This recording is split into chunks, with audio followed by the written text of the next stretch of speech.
सो जय हिंद एवरीवन। कैसे हैं आप सब लोग? उम्मीद है आप सब ठीक होंगे, बढ़िया होंगे और अच्छे से पढ़ाई कर रहे होंगे।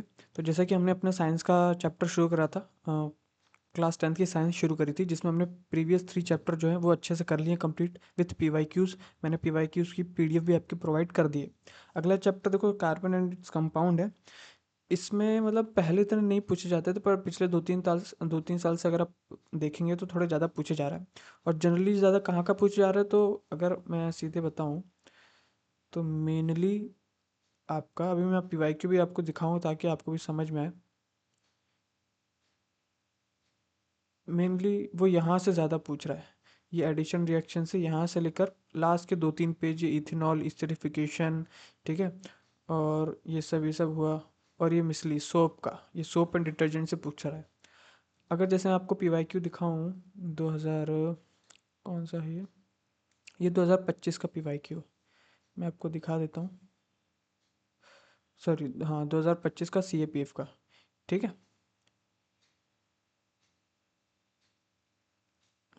अब देखेंगे अपन, तो इसमें किस टाइप का क्वेश्चन पूछ रहा है वो देखते हैं।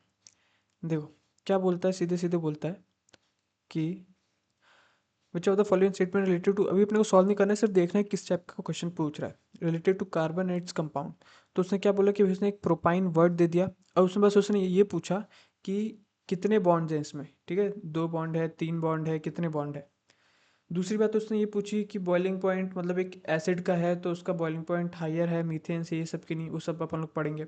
फिर तीसरी बात उसने इथेनॉल के बारे में कुछ पूछ लिया कि इथेनॉल अगर इस चीज़ से रिएक्ट करे तो क्या हाइड्रोजन गैस देगा। चौथी बात उसने ईस्टर से पूछ ली, ठीक है। ये सब जो है चीज़ें जनरली यहाँ से लेकर ये तीन लास्ट के 3-4 पेजेस में, ठीक। एक तो ये क्वेश्चन पूछा। दूसरा, ये अल्कोहल से रिलेटेड क्वेश्चन पूछ लिया है, ठीक है।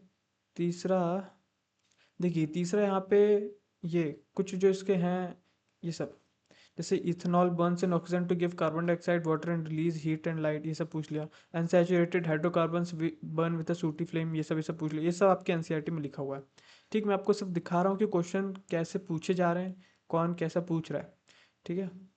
और और मेरे ख्याल से कार्बन कंपाउंड का बस इतना ही है। हम्म। अब मैं आपको सीडीएस का दिखाता हूँ, सीडीएस 1 2026 का पेपर, ये अभी जो इसी साल हुआ था।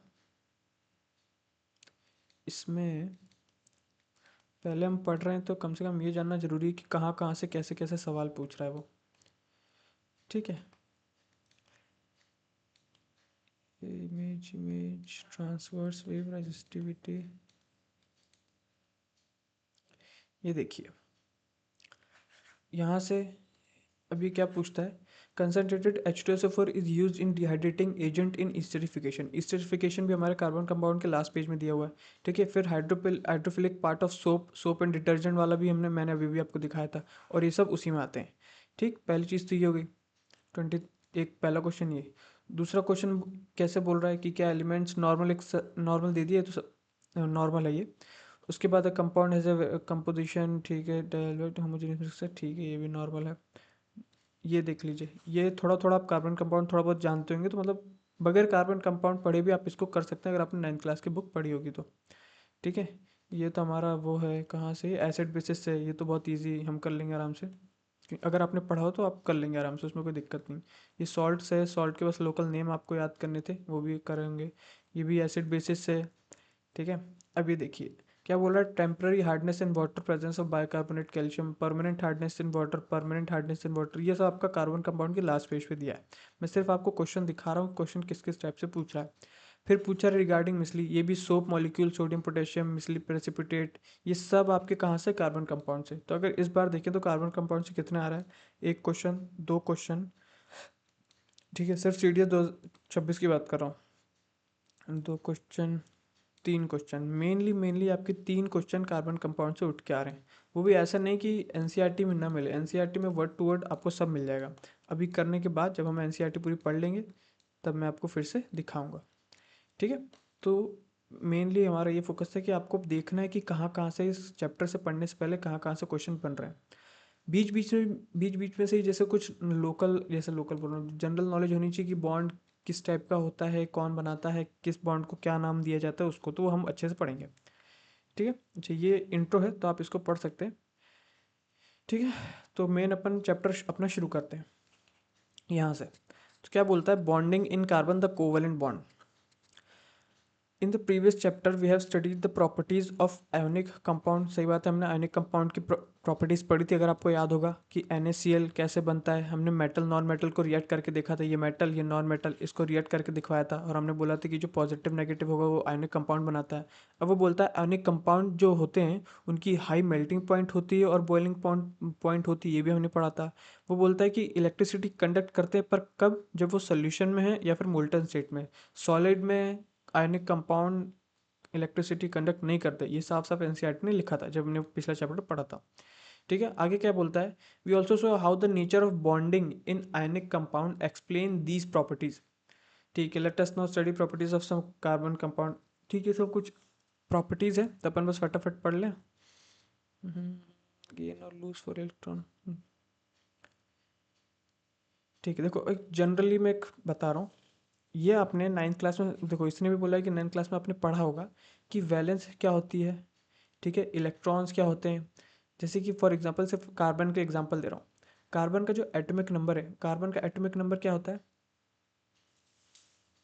Hydrogen helium lithium barium boron carbon 6 होता है। ठीक, अब 6 में हमें पता है कि 6 इलेक्ट्रॉन है, तो हमें हर एक शेल में भरने पड़ते हैं। ठीक, K, L, M और N होते हैं। तो पहले शेल में सिर्फ और सिर्फ 2 भराते हैं, दूसरे शेल में कितना बच गया, 4। तो अब इस शेल को भरने के लिए 8 चाहिए, पर इसके पास कितने, 4। तो ये दो काम कर सकता है कार्बन, या तो 4 किसी को दे दे उससे बॉन्ड बना ले, या फिर 4 किसी से ले ले और उससे बॉन्ड बना ले। मतलब ये दे भी सकता है और ले भी सकता है, मतलब शेयर करके ही जी पाएगा।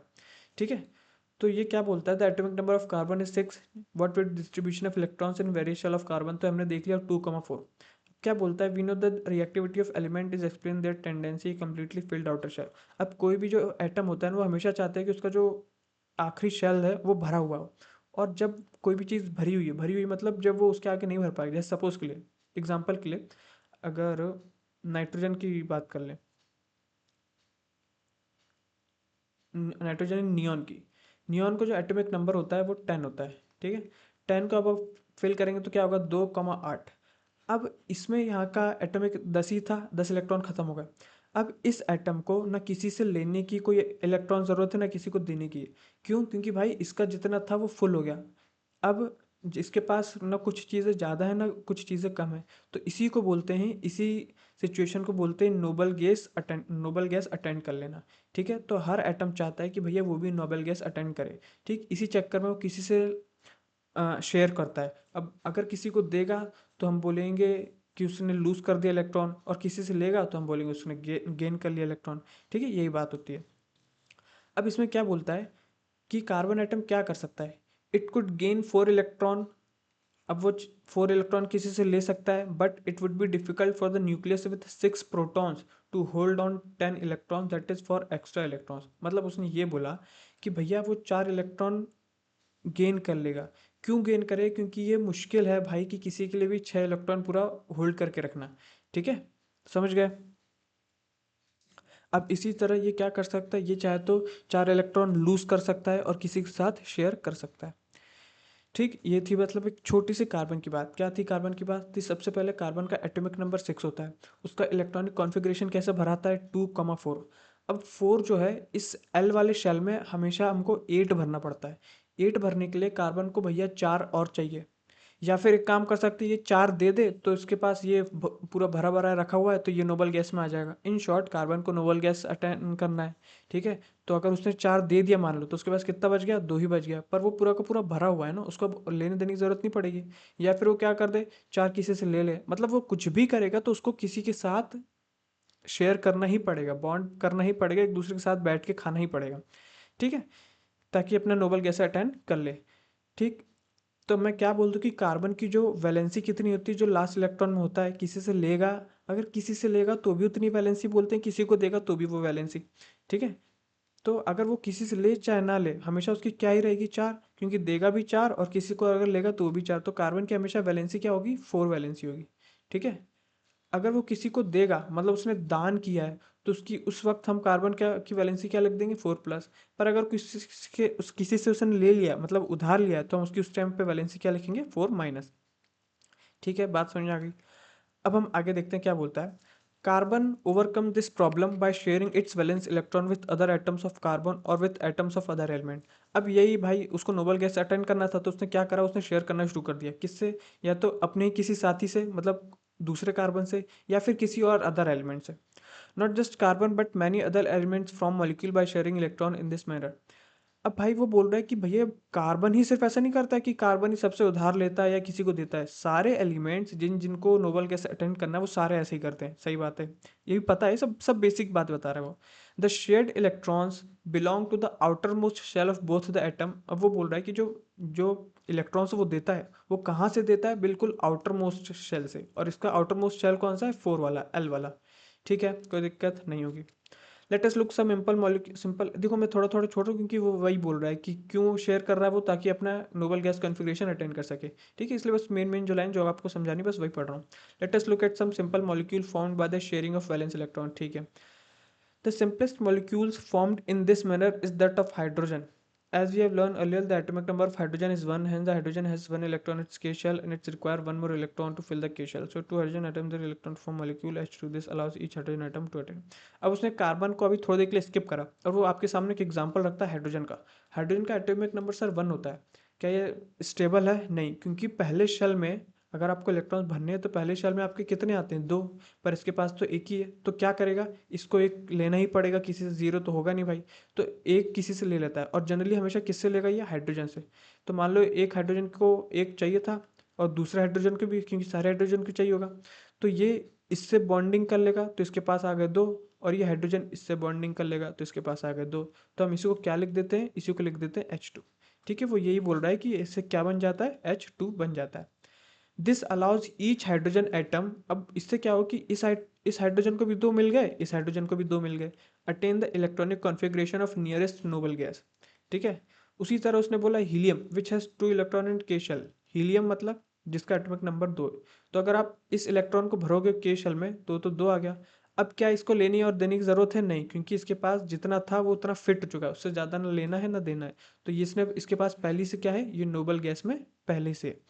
ठीक है, which has 2 electron at K shell, we can depict the using dots और cross at represent valence electron. अब वो मतलब इतना सा बोल रहा है, जैसा हाइड्रोजन था तो इस इलेक्ट्रॉन को अपन नंबर लिख दे रहे हैं तो वो बस एक्स से डिनोट कर दे, और कुछ भी नहीं बोल रहा है। आगे बढ़ते हैं। The shared pair of electron is set to constitute a single covalent bond between the 2 hydrogen atom. मतलब क्या बोल रहा है कि the shared pair of electron is set to constitute a single covalent, मतलब जैसे ही ये हाइड्रोजन ने बनाया तो मैंने इधर एक एक पतली सी लाइन खींची थी ना।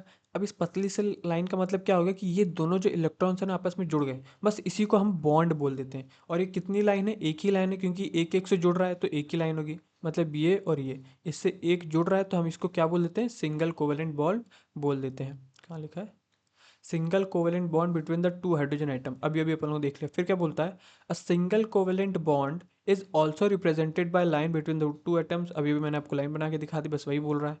फिर उसने अनदर एग्जांपल लिया भैया किसका, क्लोरीन का। The atomic number of chlorine is 17। अब आपको ये खुद ट्राई करना है, बस ये लास्ट करते हैं, इसके बाद फिर किसी भी अपन उसका बार बार ट्राई नहीं करेंगे वरना टाइम ज़्यादा हो जाएगा। क्लोरीन का जो होता है ना भाई 17 होता है, तो क्लोरीन को भरते हैं अपन। तो क्लोरीन का भरने पे होगा 2। ठीक है, 8, 8 2 10 कितना हो गया, 8 8 2 10 हो गया, बच गया कितना, 7। तो लिख देते हैं 7। तीसरे में भी हमें कितना चाहिए होता है, ताकि घर भरा दिखे, हमें चाहिए होता है 8। मतलब कि क्लोरीन को कितना चाहिए, 1 चाहिए।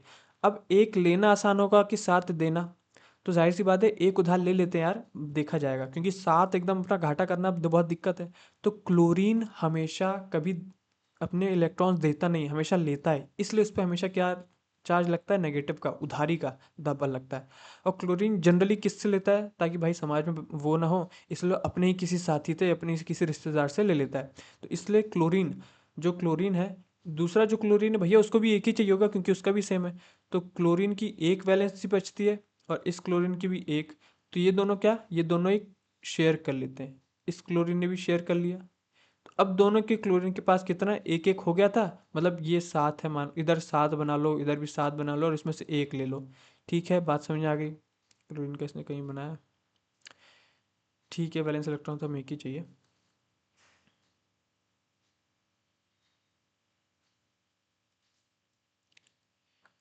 ठीक है, बात समझ में आ गई। तो ये क्लोरीन मिलके क्या बन जाएंगे, क्लोरीन Cl2। जैसे कि हाइड्रोजन मिला था वैसे ही इसका भी क्या हो जाएगा, सिंगल बॉन्ड हो जाएगा। क्योंकि इन दोनों ने एक एक वैलेंस लिया है, एक एक इलेक्ट्रॉन्स लिया है। ठीक है, बात समझ में आ गई।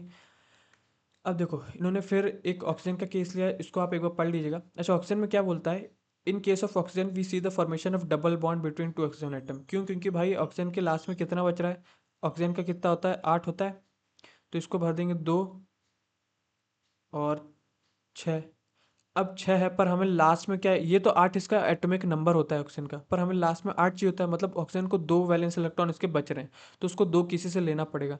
तो ये 2 किसी से ले लेता है और उसके पूरे 8 हो जाते हैं। दूसरा ऑक्सीजन भी ले लेता है, उसके पूरे 8 हो जाते हैं। इसीलिए इनके 2 बॉन्ड बनते हैं। बात समझ में आ रही है, मतलब एक तरीके से मैं बोलूँ कि जितना उनको चाहिए होता है, उधारी चाहिए होता है, उतने ही बॉन्ड बनते हैं। बस आप इतना अभी के लिए समझो। ठीक है, ये थोड़ा डिटेल में दिया है एलएमएन, तो थोड़ा आपको पढ़ना पड़ेगा। ठीक, इतना हो गया। फिर वो उसने ऐसे ही आपका नाइट्रोजन का ऐसी एग्जांपल दिया, उसने अमोनिया का एग्जांपल दिया है। ठीक है, अमोनिया का एक बार देख लेते हैं अपन। अमोनिया का जो फॉर्मूला होता है सर, वो क्या होता है, NH3। अमोनिया मतलब नाइट्रोजन और हाइड्रोजन से मिलके बना है। सबसे पहले नाइट्रोजन का बना लेते हैं। तो बस नाइट्रोजन का कितना होता है, 7 होता है शायद। हाँ, 7 होता है। तो 7 बनाते हैं, 1 2 3 4 5 6 7। अब 7 को अगर आप ऐसे लिखोगे, मतलब डिवाइड करोगे तो कितना होगा, 2 और 5 6 7। पर मुझे लास्ट में कितना चाहिए होता है, मुझे लास्ट में तो 8 चाहिए होता है। मतलब मैं किसी से कितना लूंगा, 3 लूंगा, तभी कुछ कहानी बनेगी। मतलब अगर मैं किसी से 3 इलेक्ट्रॉन लूं, तब मेरी कुछ कहानी बनेगी। ठीक है, तो इसीलिए क्या करता है कि ये जो एक अकेला बचा है ना नाइट्रोजन, क्या करता है, नाइट्रोजन 3 हाइड्रोजन से बॉन्ड बना लेता है। क्योंकि हर हाइड्रोजन के पास क्या क्या है, एक है। तो सबसे एक एक को जोड़ लेता है और यहाँ पे कितने बॉन्ड बना लेता है, वो 3 बॉन्ड बना लेता है। अब मान लो एक बॉन्ड ये बन गया, दूसरा बॉन्ड ये बन गया, तीसरा बॉन्ड ये बन गया। ठीक है, बात समझ में आ रही है। ऐसे करके 3 बॉन्ड बना लेता है और बाकी चीज़ उसकी सेटल हो जाती है। ठीक है, ये मतलब ये कितना हो गया, 1 2 3 4 5 6 7 और एक 8। एक इससे, यार, एक इससे बना लेगा तो इस हाइड्रोजन के पास भी 2। फिर एक इससे बना लेगा तो इस हाइड्रोजन के पास भी 2। एक इससे बना लेगा तो एक हाइड्रोजन के पास भी 2। मतलब वो इस तरीके से बनता है कि हर हाइड्रोजन खुश रहे और नाइट्रोजन भी खुश रहे। आखिरी में क्या बनता है, आखिरी में 3 बॉन्ड बन जाते हैं। या तो आप इसको ऐसे लिखते हैं, या फिर ये एक हाइड्रोजन इधर, एक हाइड्रोजन इधर, एक हाइड्रोजन इधर, NH3 हो गया। ठीक है, आई होप चीज़ें आपको थोड़ी बहुत समझ में आ रही होंगी। फिर क्या बोलता है, let us now take a look at methane. Methane का फॉर्मूला होता है CH4। डोंट वरी, ये सब फॉर्मूला आपको याद हो जाएंगे। Which is a compound of carbon, जो किसका एक कंपाउंड, मतलब बोलो किसका हिस्सा है एक तरीके से, कहाँ से बनता है वो। तो किस कहाँ से बनता है भैया, कार्बन से। मीथेन, अब एक एक नॉर्मल, बस यही जो जानकारी है ना, वही सीधे उठा के कौन UPSC स्टेटमेंट में पूछ देता है। इसको याद रखना है। Methane is widely use as fuel and is major component of biogas and compressed natural gas. It is also one of the simplest compound formed by carbon. ठीक है, बस आपको यहाँ तक इसको याद रहना चाहिए। क्या बोलता है कि भाई मीथेन जो है एक फ्यूल की तरह, ज़्यादातर एक फ्यूल की तरह यूज़ होता है, किसमें, जब हम बायोगैस बनाते हैं या फिर जब हम CNG बनाते हैं। ठीक है, इस चीज़ को आपको याद रखना है। वैसे बहुत नॉर्मल सी इन्फॉर्मेशन है, सबको याद ही होती है। फिर बोलता है मीथेन का फॉर्मूला CH4 है, उसने हाइड्रोजन हाइड्रोजन ये सब बना है, उसने नोबल गैस अटेंड कर लिया। मतलब वो फिर से वही बात बोल रहा है। फिर क्या बोलता है, such bonds are formed by sharing of electron pair between two atoms are known as covalent bond. जब भी इलेक्ट्रॉन्स किसी से शेयर होकर कोई बॉन्ड बनाते हैं, तो हम उसी को क्या बोलते हैं, उसी को हम कोवेलेंट बॉन्ड बनाते हैं। अब कोई सिंगल कोवेलेंट बॉन्ड बनाता है, कोई डबल कोवेलेंट, कोई ट्रिपल कोवेलेंट, वो बात अलग है। Covalently bonded molecules are seen to have strong bonds within the molecule, but intermolecular forces are weak. This gives rise to the low melting and boiling points of these compounds. Since the electrons are shared between the atoms and no charged particles are formed, such covalent compounds are generally poor conductor of electricity. कहना क्या चाह रहा है उसको ध्यान से समझिए। देखिए, सबसे पहले उसने क्या बोला अच्छा, ये जो कहाँ गया इलेक्ट्रॉन शेप, एक चार्ज पार्टिकल्स का मतलब क्या होता है कि भैया एक के पास पॉजिटिव एक के पास नेगेटिव है, ठीक है, यही बात है। पर क्या होता है, अगर सपोज के लिए अपन इसी CH4 का एग्जांपल ले लें, तो कार्बन ने जो है अपना एक जो है किसी से लिया है, कार्बन ने क्या किया, किसी से लिया है तो उस पर भी नेगेटिव था। हाइड्रोजन ने भी कार्बन से लिया है तो हाइड्रोजन पे भी नेगेटिव आया। तो ऐसा इसमें ये नहीं कि इसका एक पॉजिटिव है इसका एक नेगेटिव है, ठीक है, ऐसा नहीं हो रहा, दोनों किसी आपस में लेके शेयर कर रहे हैं, इसलिए कोई किसी के पास पॉजिटिव नहीं है किसी के पास नेगेटिव नहीं है। पर वहीं पर आयनिक कंपाउंड में क्या होता था, मीटर गिन रहा, आयनिक कंपाउंड में क्या आता था, एक के पास पॉजिटिव था क्योंकि वो एक को दे रहा था, और एक के पास नेगेटिव था, ठीक है, जैसे NaCl, जैसे NaCl का हमने पढ़ा था, ठीक है। अब वो कहना क्या चाहता है भैया, कि ये बोलता है कि जो कोवेलेंटली बॉन्डेड बनते हैं उनके जो molecules are seen to have strong bond within the molecule, मतलब अगर आप कार्बन के अंदर की बात करोगे ना, तो कार्बन के अंदर स्ट्रॉन्ग बॉन्ड होगा, but intermolecular forces are weak, पर इन दोनों के बीच जो बनता है CH3 के बीच, वो क्या होता है, वीक होता है। इसी वजह से इनका जो मेल्टिंग पॉइंट या फिर बॉइलिंग पॉइंट होता है, वो क्या होता है, वो भी वीक होता है। इन शॉर्ट वो ये बोल रहा है कि जैसे इसने बॉन्ड बना लिया, तो ये स्ट्रॉन्ग तो है, बॉन्ड स्ट्रॉन्ग तो है, पर बॉन्ड के बीच का जो फोर्स है ना, वो वीक है। क्यों भैया, क्योंकि ये नाइट्रोजन अलग एलिमेंट है और हाइड्रोजन अलग एलिमेंट है। अब मान के चलो किसी दूसरे किसी आप सपोज के लिए सिर्फ एक एग्जांपल दे रहा हूँ, कि अगर घर वालों से आपका ज़्यादा अच्छे से बॉन्ड होगा, पर किसी बाहर वाले को बुलाओगे तो उसमें थोड़ा कम बॉन्ड होगा। फॉर एग्जांपल ही दे रहा हूँ, ठीक है, एकदम एकदम वो मत करिएगा। तो बस इसीलिए ये बॉन्ड बनता है, बॉन्ड स्ट्रांग है, पर इनके जो फोर्स है ना, जो एक दूसरे से खींच के रखते हैं, वो थोड़ा वीक होता है। अब इसी वीकनेस की वजह से क्या होता है, कि इनका जो मेल्टिंग पॉइंट और बॉइलिंग पॉइंट लो होता है। अब लो मेल्टिंग बॉइलिंग पॉइंट का मतलब कि अगर आप इनको थोड़ा सा भी मतलब बहुत जल्दी ये मेल्ट हो सकते हैं, बहुत जल्दी ये बॉयल हो सकते हैं, इसका मतलब ये होता है। और वो क्यों होता है, क्योंकि इनकी जो इंटरमोलिकुलर फोर्सेस है वो वीक है, इस चीज़ को आप याद रखेंगे, ठीक है। साथ ही साथ ये कोई चार्ज नहीं है, किसी के ऊपर पॉजिटिव नेगेटिव ऐसा नहीं है, इसलिए ये जो होते हैं ये generally poor conductor of electricity होते हैं। बात समझ में आ गई, ठीक है, आई होप यहाँ तक कोई भी दिक्कत नहीं है। अब एलेक्ट्रॉप्स ऑफ कार्बन, ये इंपॉर्टेंट है। पेन चेंज करो, यहाँ पेन बेकार लग रहा है, ठीक है। द एलिमेंट्स क्या बोलते हैं, एलेट्रॉप ऑफ कार्बन हम पढ़ चुके हैं, मतलब बता चुका हूँ आपको, नाम हमने डायमंड का नाम लिया था मेटल नॉन मेटल में, ग्रेफाइट का नाम लिया था मेटल नॉन मेटल में, ठीक है, सब हमने पढ़ा था, फिर भी यहाँ पे देख लेते हैं, एक और चीज़ आपको नहीं मिलेगी। तो एलेट्रॉप ऑफ कार्बन मतलब होता है कि जैसे कार्बन का एक नया रूप है, बना तो कार्बन से पर दिखता अलग है। फॉर एग्जाम्पल के लिए एकदम इसको वो मत करिए, जैसे कि श्री कृष्ण के बहुत सारे अवतार हैं कृष्ण जी, पर वो दिख उनका अलग रूप है, और हैं मतलब काम कुछ और, ये कुछ और वो कुछ और, ठीक, बात समझ में आ रही है। ऐसे ही कार्बन है भैया, बना कार्बन से पर उसका रूप ने देखने में बहुत अलग दिखता है वो, ठीक, एक नेचुरल कार्बन की तरह नहीं दिखता। रब क्यों नहीं हो रही है, आगे क्या बोलता है, the element carbon occurs in different form in nature with widely varying physical properties. क्यों अलग दिखता है, क्योंकि इसकी फिजिकल प्रॉपर्टी देखने में बहुत अलग दिखता है। एग्जाम्पल के लिए, डायमंड और ग्रेफाइट दोनों ही किससे बने, कार्बन एटम से, पर डिफरेंस क्या उनमें, कि the manner in which the carbon atoms are bonded to one another, मतलब कि वो जिस तरीके से एक दूसरे के अंदर कार्बन का जो बॉन्ड बना है वो डिफरेंट है। कैसे है सर, डायमंड में हर carbon atom is bonded to 4 other carbon atom. 4 से क्यों बना सर, वैसे तो हमें पता है ना कि आखिरी में 4 होते हैं, तो जब तक वो किसी 4 इंसान से शेयर नहीं करेगा तब तक कहानी नहीं बनेगी। एक इधर कार्बन एक इधर कार्बन एक इधर कार्बन। तो डायमंड में क्या होता है कि एक कार्बन जो है ना, वो 4 लोगों से कनेक्ट होता है, ठीक है, मतलब सब में क्या बनाता है, सिंगल बॉन्ड बनाता है, सब में क्या बनाता है, सिंगल बॉन्ड बनाता है, carbon atom forming a rigid 3 dimensional structure, ठीक है। ग्रेफाइट में each carbon atom is bonded to 3 other carbon atom in the same plane giving a hexagonal array.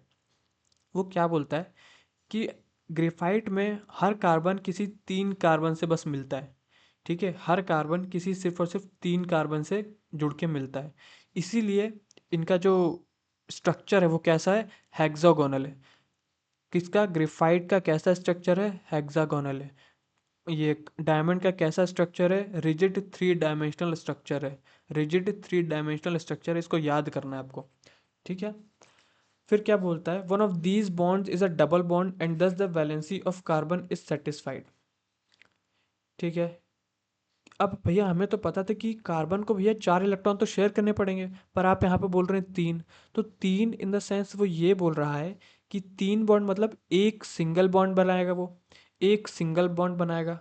अब यहाँ पे जो तीसरा वाला वो सिंगल बॉन्ड नहीं बनाएगा, तीसरा वाला वो लोग क्या बना देगा, तीसरा वाला वो डबल बॉन्ड बना देगा। तो इससे इसकी 4 इलेक्ट्रॉन्स शेयर हो जाते हैं, पहला इससे, दूसरा इससे, तीसरा इससे, चौथा इससे। मतलब 2 सिंगल बॉन्ड और एक डबल बॉन्ड बनाता है। क्या बोला उसने, one of these bond is a double bond and thus the valency of carbon is satisfied. फिर बोलता है graphite structure is formed by the hexagonal array being placed in layer one above the other. आपको इसको बारे में हर चीज़ याद रखनी है कि डायमंड जो है वो 3D में दिखता है, स्ट्रक्चर ऑफ ग्रेफाइट वो थोड़ा हेक्सागोन में दिखता है। ठीक है, हेक्सागोन में दिखता है, एक के ऊपर एक लेयर रहती है। ठीक, इस चीज़ को आपको याद रखना है। दूसरी चीज़, जो डायमंड जो होता है ना, वो बहुत स्ट्रांग होता है, नेचुरल सबसे स्ट्रांग है, जो नेचुरली अकर होता है उसमें सबसे ज़्यादा स्ट्रांग है। ग्रेफाइट जो है वो गुड कंडक्टर ऑफ इलेक्ट्रिसिटी है, गुड कंडक्टर ऑफ इलेक्ट्रिसिटी है। अब ऐसे इसका तीसरा एलोट्रोप है, द स्ट्रक्ट ये है बकमिनिस्टर फुलरेंस। क्या है, बकमिनिस्टर फुलरेंस। ठीक है, बकमिनिस्टर फुलरेंस, इसको आपको याद रखना है। तीनों के बारे में आपको सब कुछ अच्छे से पता होना चाहिए। फिर अगला इसी के आगे लिखता है, these two different structure result in diamond and graphite having very different physical properties even though their chemical properties are the same, क्योंकि कार्बन से मिलकर बने। Diamond is the hardest substance, अभी अभी मैंने बताया, known, while graphite is smooth and slippery. पर graphite क्या है, स्मूथ है, स्लिपरी है। फिर बोलता है graphite is also very good conductor of electricity, अभी अभी बताया था मैंने। और डायमंड क्या है, हार्डेस्ट सब्सटेंस है, unlike non metal that you study in the previous study, जो यही चीज़ हमने मेटल नॉन मेटल में पढ़ी थी। Diamonds can be synthesised by subjecting pure carbon to very high pressure and temperature. These synthetic diamond are small but are otherwise indistinguishable from natural diamonds. क्या कहना चाह रहा है भाई वो, कि ये जो डायमंड्स है ना, कि डायमंड को अगर आपको बनाना है तो आप कार्बन को हाई प्रेशर हाई टेम्परेचर से ही बना सकते हो। ठीक है, बस वो इतना मतलब एक इसी को बनाने का है, क्योंकि सारे जो कुछ जो डायमंड्स होते हैं, एक तो कुछ नेचुरली होते हैं और कुछ हम लैब्स में बनाते हैं जो हम खुद सिंथेसाइज करते हैं। ठीक है, इतनी बात समझ आ गई। फिर क्या बोलता है, फुलरेंस, फुलरेंस ये बकमिनिस्टर फुलरेंस को फुलरेंस बोल दे रहा है। Fullerenes form another class of carbon allotrope, मतलब फुलरेंस भी क्या है, एक कार्बन का ही एलोट्रॉप है। क्या बोलता है कि the first one to be identified was C60 which has carbon atoms arranged in the shape of football. Since this looked like the geodesic dome designed by the US architect Buckminster Fullrens, the molecule was named Fullrens. मतलब वो in short बस इतना बोलना चाह रहे हैं कि भैया इसमें कार्बन C60 होते हैं, मतलब कार्बन C60 की तरह होता है। मतलब कि पूरे बकमिंस्टर फुलरेंस में कितने कार्बन होते हैं, पूरे हर जगह से जुड़े जुड़े 60 कार्बन होते हैं। ठीक, बस इसका मतलब ये है। ठीक है, आई होप आपको तीनों चीज़ें समझ में आ गई होंगी, इस तीनों चीज़ को आपको याद रखना है, इसलिए मैं हर एक लाइन से आपको पढ़ा रहा हूँ। ठीक है, कोई भी दिक्कत आई होप नहीं होगी। What is the electron dot structure of molecule sulphur which is made up of 8 atoms of sulphur, ये सब आपको बनाना है, डॉट स्ट्रक्चर बनाना है। हालांकि डॉट स्ट्रक्चर नहीं पूछेगा, पर फिर भी आपके एक नॉर्मल, ताकि आपको समझ में आए कि नहीं, उसके लिए आपको ट्राई करना है। कभी डॉट स्ट्रक्चर ऐसे पूछेगा नहीं। अब हम पढ़ते हैं भैया कार्बन की कुछ अलग अलग नेचर्स। बोलता है कि we have seen the formation of covalent bond by sharing of electrons in various element and compound, सही बात है। We have also seen the structure of simple carbon compound, हमने स्ट्रक्चर देख लिया। शुरुआत में क्या बोलता है कि thing we use contain carbon in fact our ठीक है ठीक है certain laws apart from all them put together.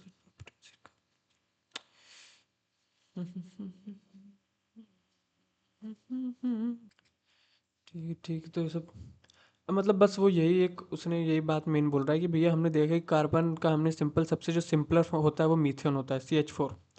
ठीक है, अब वो बोलता है कि हमने देखा है हर जगह कार्बन होता है, मतलब कार्बन किसी से बॉन्ड बना लेता है, पर ऐसा इसी से प्रॉपर्टी में क्यों दिखता है, इसी प्रॉपर्टी में ऐसा क्यों दिखता है। तो इसकी भैया कुछ प्रॉपर्टीज होती हैं, उसको अपन पढ़ लेते हैं, क्या वो कौन सी प्रॉपर्टीज बोलता है। बोलता है कि भैया carbon has the unique ability to form bonds with other atom of carbon. ठीक है, give rise to large molecule, this property is called a catenation. इस चीज़ को आप याद रखेंगे। बराबर नहीं होता है एक तो जल्दी, क्या कौन सी पहली प्रॉपर्टी है, कैटिनेशन की। ठीक है, कैटिनेशन मतलब कार्बन जो है कार्बन से जुड़ के एक लॉन्ग चेन बना लेता है। क्या बोला मैंने? जब भी कार्बन किससे जुड़ा है? हाइड्रोजन इस सब से नहीं, कार्बन जब कार्बन कार्बन से जुड़ के एक लॉन्ग चेन बना लेता है, उसी प्रॉपर्टी को हम क्या बोलते हैं? सी से कार्बन, सी से कैटिनेशन। ठीक है। क्या बोलता है कि these compounds have long chains of carbon. अब वो जो चेन होती है एक लॉन्ग चेन भी बन सकती है या फिर ब्रांच चेन से भी बन जाती है। Even carbon atom arrange in ring, या फिर वो जो चेन बनाते हैं वो किस फॉर्म में भी हो सकती है? रिंग में भी हो सकती है, रिंग शेप में भी हो सकती है। ठीक है। बोलता है इन एडिशन कार्बन एटम्स में be linked by single, double और ट्रिपल बॉन्ड। फिर दूसरी चीज़ ये बोलते हैं कि भैया कार्बन सिर्फ सिंगल बॉन्ड ही नहीं बना सकता। क्यों? क्योंकि उसके पास 4 इलेक्ट्रॉन्स होते हैं ना। अब मान लो हाइड्रोजन के पास सिर्फ एक इलेक्ट्रॉन है देने के लिए, तो वो सिर्फ सिंगल बॉन्ड ही बना पाएगा, उससे ज़्यादा थोड़ी बना पाएगा। पर कार्बन के पास जब 4 बॉन्ड है तो वो इसी से हो सकता है सिंगल बॉन्ड बना ले, या फिर डबल बॉन्ड बना ले, या फिर ट्रिपल बॉन्ड भी बना सकता है। तो ये चीज़ें बहुत कम के पास होती हैं। कम के पास क्या, सिर्फ कार्बन के पास ही होती हैं। ठीक है। Compounds of carbon which are linked by only single bond between the carbon atom are called saturated compound. बात समझ में आ गई? अब उसने एक चीज दे दी, क्या दे दी सर?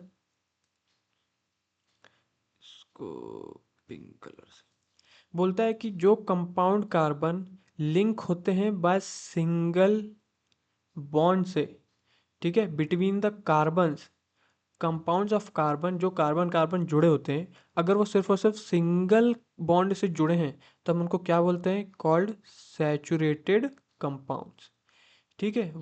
उसने ये बोला कि अगर उनमें डबल या फिर ट्रिपल बॉन्ड होता है, किसमें sir? Between their carbon atom, carbon carbon इसमें की बात कर रहा हूँ, तो उसको हम क्या बोलेंगे सर? उसको हम बोलेंगे अनसैचुरेटेड कंपाउंड। बस इतनी चीज़ आपको याद रखनी है। ठीक है। कोई भी दिक्कत आई होप नहीं होगी। सिंपल बोला है भैया, इसमें सिंगल बॉन्ड होगा तो हम उसको सैचुरेटेड कंपाउंड बोलेंगे, डबल या ट्रिपल बॉन्ड होगा तो हम उसको अनसैचुरेटेड कंपाउंड बोलेंगे। बस इतना से बोला उसने। फिर याद रखना है, no other element exhibit the property of catenation to the extent see in carbon compound. वो बोलता है कि भैया ऐसा किसी भी एलिमेंट में नहीं देखा गया है, किसी भी एलिमेंट में इतनी कैटिनेशन की प्रॉपर्टी नहीं देखी गई। जैसे कि कैटिनेशन प्रॉपर्टी मतलब, अब भैया एम बनाता तो N2 भी है, बनाता तो H2 भी है, ऐसे तो ये दोनों आपस में मिल जा रहे हैं। पर जितना कार्बन कार्बन जुड़ जाते हैं इतना कोई भी एलिमेंट इतनी बड़ी कैटिनेशन नहीं कर सकता। तो उसी को बोलता है कि कैटिनेशन की प्रॉपर्टी सिर्फ कार्बन में ही होती है। अगला एग्जांपल देता है कि silicon forms compound with hydrogen which have chain up to 7 और 8 एटम। उसने एक नया एग्जांपल दे दिया ताकि अपने पॉइंट को प्रूव कर से कि सिलिकॉन जो है हाइड्रोजन को कम से कम वो 8 हाइड्रोजन एटम जोड़ सकता है, इससे ज़्यादा नहीं जोड़ सकता। The carbon carbon bond is very strong and hence stable, this gives the large number of compound with many carbon atom link to each other. ठीक है। बस उसने एक नॉर्मल सी उसकी बात बता दी कि ये जो बॉन्ड होता है स्ट्रांग होता है, कार्बन कार्बन बॉन्ड स्ट्रांग होता है। ठीक है। बात समझ आ गई? मतलब अगर मैं इस पैराग्राफ में देखूँ तो हमने क्या क्या पढ़ा है? पहली चीज़ कैटिनेशन पढ़ी, दूसरी चीज़ सैचुरेटेड कंपाउंड और अनसैचुरेटेड कंपाउंड देखा, तीसरी चीज़ कैटिनेशन की ज़्यादा अच्छी प्रॉपर्टी, मतलब इतनी बढ़िया प्रॉपर्टी सिर्फ कार्बन में ही होती है। सेकेंड चीज़ पढ़ते हैं, since carbon has valency of 4, carbon की वैलेंसी कितनी होती है? 4, तभी तो भैया वो 4 किसी से ले सकता है फिर दे सकता है वो। ठीक है। It is capable of bonding with 4 other atom of carbon और atom of some other monovalent. Monovalent मतलब भाई जिसके पास सिंगल सिंगल इलेक्ट्रॉन है तो वो जोड़ सकते हैं। जैसे यहाँ से हाइड्रोजन जोड़ लो, क्योंकि हाइड्रोजन के पास क्या होता है? सिंगल मोनोवैलेंट होता है। यहाँ से भी हाइड्रोजन जोड़ सकते हो, यहाँ से भी हाइड्रोजन जोड़ सकते हो। ठीक है। मतलब हाइड्रोजन क्या हो गया? मोनोवैलेंट। मतलब वो ये बोलता है कि कार्बन चाहे तो किसी भी कार्बन कार्बन से जुड़ ले या फिर किसी भी मोनोवैलेंट से जुड़ ले, ये भी सही बात है। Compounds of carbon are formed with oxygen, hydrogen, nitrogen, sulphur, chlorine and many other element give rise to compound with specific property which depend on the element other than carbon present in the molecule. उसने एग्जांपल दिया कि भैया जैसे जो nitrogen है, वो मतलब कि कार्बन चाहे तो किससे जनरली किससे फॉर्म होता है? ऑक्सीजन से फॉर्म हो सकता है, हाइड्रोजन से फॉर्म हो सकता है, नाइट्रोजन से, सल्फर से, क्लोरीन से और अदर एलिमेंट से। ठीक है। Again the bond that carbon form with most other elements are very strong making these compound exceptionally stable. क्या बोलता है कि जो कार्बन जो बॉन्ड बनाता है जैसे हाइड्रोजन से या किसी और से, तो वो बॉन्ड बहुत स्ट्रांग होता है और साथ ही स्टेबल होता है। ठीक है। अब इसका एक रीज़न क्यों है, क्योंकि स्ट्रॉन्ग बॉन्ड क्यों बनाता है? क्योंकि कार्बन का जो साइज़ होता है वो स्मॉल साइज़ होता है। तो स्मॉल साइज़ की वजह से वो न्यूक्लियस में आराम से हो बैठ सकता है जाके, किसके न्यूक्लियस में जाके, हाइड्रोजन के। मतलब इनका एक इलेक्ट्रॉन, जैसे कार्बन छोटा है, ये भी, ये थोड़े हल्के से वो हैं, तो ये दोनों आपस में एक दूसरे अच्छे से बॉन्ड कर सकते हैं। This enable the nucleus to hold on to share pair of electrons, मतलब बैठता नहीं, जैसे इसके जो इलेक्ट्रॉन्स है छोटे होते हैं तो वो आपस में जाके इसमें हाइड्रोजन के न्यूक्लियस में अच्छे से अटैच हो जाते हैं एकदम tightly. The bond formed by element have bigger atoms are much weaker. ठीक है, मतलब वो यही बोल रहा है कि भैया जो भी बॉन्ड बनता है एलिमेंट्स का, जिनका एटम बहुत ज़्यादा बड़ा होता है, एटम्स के एलिमेंट, उनसे थोड़ा दिक्कत होती है और उनका क्या बनता है, वीक बनता है। क्यों? क्योंकि वो जाके दूसरे के न्यूक्लियस में उतनी अच्छे से नहीं बैठ पाता जितना कार्बन जाके बैठ हुआ होता है। ठीक है।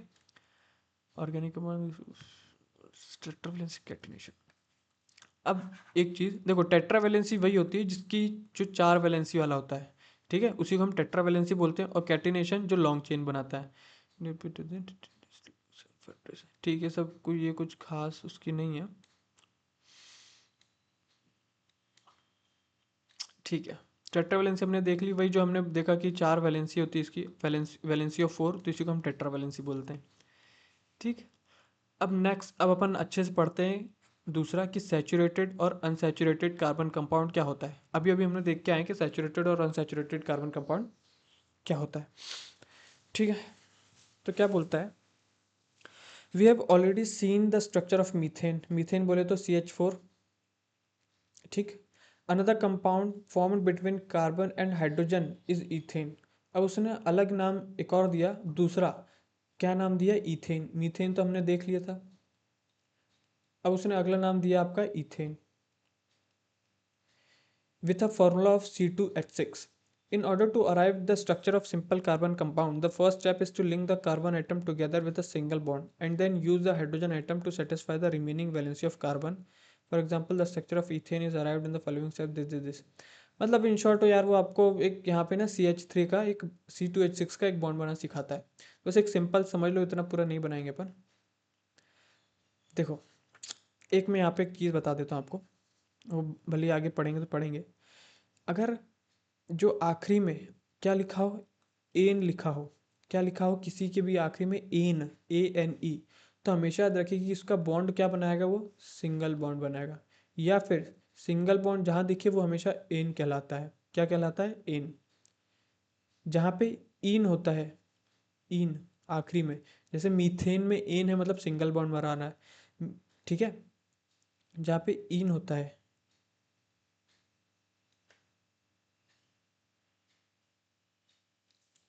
मेरी किसकी आवाज चल रही, ठीक है, इन में क्या होता है, इन में वो बनाता है डबल बॉन्ड। जहाँ पे इन मतलब डबल बॉन्ड बनाएगा, बोन नहीं है साहब, ये बॉन्ड। जहाँ पे आइन लिखा होगा लास्ट में, आइन, वो क्या बनाएगा, वो ट्रिपल बॉन्ड बनाएगा, ट्रिपल बॉन्ड। ठीक है, बात समझ गए। अब जैसे कि अगर आपको कुछ भी नहीं पता, भली डॉट स्ट्रक्चर तो देखो यार, हमें बनाना सीखना भी नहीं है, बस हमें ये जानना है कि कितने बॉन्ड बनाता है। जैसे यहाँ पे मीथेन लिखा है तो इतना तो बात समझ आ गई कि कितना, एक ही बॉन्ड, सिंगल बॉन्ड ही बन रहा है। और मीथेन का हमें फॉर्मूला भी पता है, CH4। ठीक, बस मीथेन का जनरली पता होना चाहिए। फिर आ गया ईथेन। ईथेन में क्या होता है, ईथेन में C2 हो जाता है और H6 हो जाता है। ठीक, ये हो गया ईथेन। एन मतलब सिंगल बॉन्ड ही चल रहा है। अब इन्होंने डॉट स्ट्रक्चर में ऐसा बना दिया, ईथेन का अगर बनाऊँ सिर्फ और सिर्फ एन का, तो क्या होता है कि हमें पता है 1 2 3 4, तो एक हाइड्रोजन इधर लगा दो, एक हाइड्रोजन इधर, एक हाइड्रोजन इधर। अब क्योंकि हमें 2 कार्बन जुड़ते हैं, फिर एक इससे जुड़ गया, 1 2 3 4, तो यहाँ पे भी H, यहाँ पे भी H और यहाँ पे भी H। ठीक, कितना हो गया, 1 2 3 4 5 6, तो इसका फॉर्मूला कैसे बन गया, C2H6। ठीक है, इतना डिटेल में फिर बोल रहा हूँ मत जाओ, आपको कोई CBSE का एग्जाम नहीं देना, CBSE बोर्ड का। ठीक है, कि कैसे रिंग बनता है वो सब नहीं पूछेगा, सिर्फ बॉन्ड से रिलेटेड पूछेगा। जैसे कि बॉन्ड से रिलेटेड मैंने अभी CAPF शायद एग्जाम्पल इसी का लिया था ना, अगर मैं यहीं पे बताऊँ,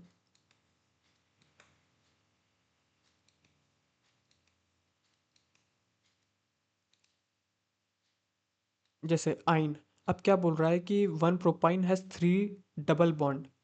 क्या बोलता है यहाँ पे, 1 प्रोपाइन में 3 डबल बॉन्ड होता है। देखो ध्यान से समझो, वो 3 डबल बॉन्ड बोल रहा है, मतलब 1 2 1 2 1 2। जबकि आयन के उसमें क्या होता है, चलो अभी पढ़ेंगे, अभी तक आपको ज़्यादा अच्छे समझ में आएगा, वरना और कंफ्यूज होंगे आप। ठीक है, कहाँ गया, पहले इतनी बात समझ लो कि सिंगल बॉन्ड, डबल बॉन्ड और ट्रिपल बॉन्ड होता है कब, जब आइन आए। ट्रिपल बॉन्ड, तीन सिंगल बॉन्ड नहीं, तीन डबल बॉन्ड नहीं, ट्रिपल बॉन्ड होता है, ठीक है। एन मतलब सिंगल, आइन मतलब डबल, इन मतलब डबल, आइन मतलब ट्रिपल बॉन्ड। अब ऐसे ही इसने इथीन का दे दिया, तो इथीन में क्या बन गया, ये देखो डबल बॉन्ड बन गया, ठीक। और फिर उसने फिर आगे का दिया इथाइन, तो आइन में क्या बन जाएगा, आइन में ट्रिपल बॉन्ड बन जाएगा, बस इतनी सी बात है। आगे बढ़ते हैं तो देखो यार, वो फिर चेन, ब्रांचेस और रिंग की बात करता है कि इस कैसे कैसे बनता है। जैसे ये देख लो, मीथेन है CH4, तो ये ऐसे बन गया। फिर इथेन है, तो ये ऐसे बन गया। प्रोपेन है C3H8, तो ऐसे बन गया। ब्यूटेन ऐसे, पेंटेन ये, हेक्सेन ये। अच्छा देखो, एन, इन और आइन को जानने का एक फॉर्मूला होता है कि इसमें कितने कार्बन या कितने, क्या बोलते हैं, कितने हाइड्रोजन होते हैं, ठीक। तो यहाँ पे मैं लिख देता हूँ, एन का, इन का और आइन का। एन का जो फॉर्मूला होता है वो होता है CnH2n+2, ठीक। इन में क्या होता है, Cn और H2n होता है, बस। अभी मैं समझाता हूँ एन क्या क्या है, कैसे कैसे, ये टू अच्छे से बना लीजिए। आइन का जो होता है वो होता है CnH2n-2। देखो, अब मान लो उसने बोल दिया मीथ, जैसे सपोज के अपन जब n की जगह 1 रखेंगे, किसकी जगह, n की जगह जब 1 रखेंगे, एन में बोल रहा हूँ, तो C की जगह 1 रखोगे तो C1 ही रहेगा। अब यहाँ पे रखोगे तो 2 1 2, 2+2 4, तो ये बन जाएगा CH4, तो ये क्या हो जाएगा, मीथेन बन गया, ठीक। अब यहीं पे रख दोगे 2, तो हो जाएगा C2, और H क्या आ जाएगा, 2 2 4 5 6, C2H6, तो ये बन गया इथेन। यहाँ पे C3 रख दोगे तो क्या बन जाएगा, 3 2 6 7 8 8, तो आ जाएगा प्रोपेन, ठीक है। ये देखो ये बनता जा रहा है C3H8। फिर अब यहीं पे रखो CnH2n+2। हम ये वाला फॉर्मूला यूज़ करें क्योंकि ये एन है, तो 4 रख दो, तो क्या बन जाएगा, 4 2 8 9 10, ये बन गया C4H10, ठीक है। बस ऐसे ही करके आपका सारा एग्जाम्पल इसी से निकल जाता है। इन करना हो, सिंगल बॉन्ड का पता करना हो तो ऐसे, डबल बॉन्ड का ऐसे, ट्रिपल बॉन्ड का ऐसे। याद क्या रखना है कि अगर सिंगल बॉन्ड है तो मीथ लगेगा, दो, सॉरी, सिंगल कार्बन है तो मीथेन, दो कार्बन है तो इथेन, तीन कार्बन है तो प्रोपेन, चार कार्बन तो ब्यूट एन, पांच कार्बन तो पेंट, पेंट एन, छह कार्बन तो हेक्स, हेक्स एन, ठीक है। अब वो बॉन्ड पे डिपेंड करता है कि लास्ट में क्या है, इन है, आइन है, क्या है, वो सब बातें अलग है।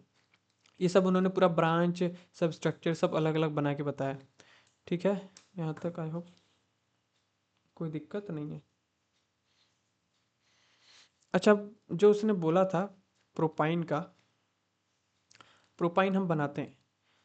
आइन मतलब, आइन जब उसने अभी पीछे बोला, आइन मतलब क्या होता है कि CnH2n-2, यही बोला था उसने। उसने बोला प्रोप, प्रोप मतलब कितना, प्रोप मतलब मीथ ईथ प्रोप 3, तो C3 हो गया। यहाँ पे 2 3 6, 6 - 2 कितना आ जाएगा, 4 आ जाएगा, तो C3H4 बनाते हैं। 1 2 3 पहले लगा दिया। फिर अब ये आइन में क्या लगेगा हमेशा, आइन में क्या लगता है, ट्रिपल बॉन्ड लगता है, तो हर जगह ट्रिपल बॉन्ड लगेगा। मतलब 1 2 3, 1 2 3, 1 2 3, ट्रिपल बॉन्ड लगता है आइन में। अब तीन कार्बन, समझो मैं आप बना कैसा रहा हूँ ये समझो पहले, इसको हटा देता हूँ। देखो, हमें सबसे पहले पता है कि जो भी बनेगा कार्बन कार्बन में बॉन्ड कौन सा होगा, तीन होगा, हमें पता पड़ गया।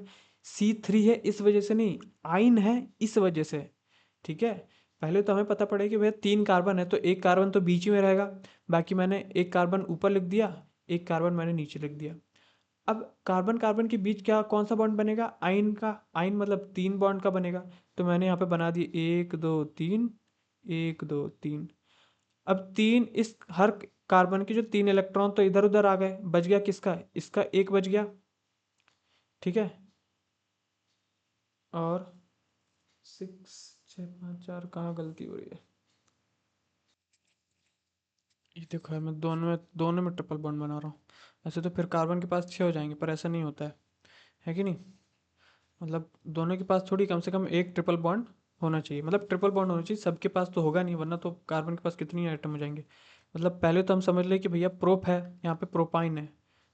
प्रोप प्रोप मतलब 3 कार्बन, तो मैंने लिख दिया सबसे पहले 3 कार्बन, 1 2 3। अब आइन मतलब एक ट्रिपल बॉन्ड तो हमें मिलेगा ही, तो मैंने यहाँ पे बना दिया 1 2 3, ट्रिपल बॉन्ड बन गया, आइन भी हो गया। अब मैं जोड़ता हूँ हाइड्रोजन को। तो भैया कार्बन का 3 इलेक्ट्रॉन तो इधर चला गया, बच गया एक इलेक्ट्रॉन, तो मैंने इसको यहाँ पे लगा दिया। अब इस कार्बन का 3 इलेक्ट्रॉन तो इधर चला गया, और इस कार्बन को भी जोड़ना है, तो मैंने एक बॉन्ड इधर जोड़ दिया। अब इस कार्बन के 3 इलेक्ट्रॉन बच गए, तो एक हाइड्रोजन इससे जुड़ा, एक हाइड्रोजन इससे जुड़ा, एक हाइड्रोजन इससे जुड़ा। बस करा क्या मैंने कि सबसे पहले 3 कार्बन लिखे, उसमें मैंने एक ट्रिपल बॉन्ड लगा दिया। ठीक है, ट्रिपल बॉन्ड लगा दिया। अब क्या होगा उससे कि जब यहाँ पे एक ट्रिपल बॉन्ड लग गया, तो एक कार्बन के पास सिंगल बचा, और तो एक हाइड्रोजन जुड़ जाएगा।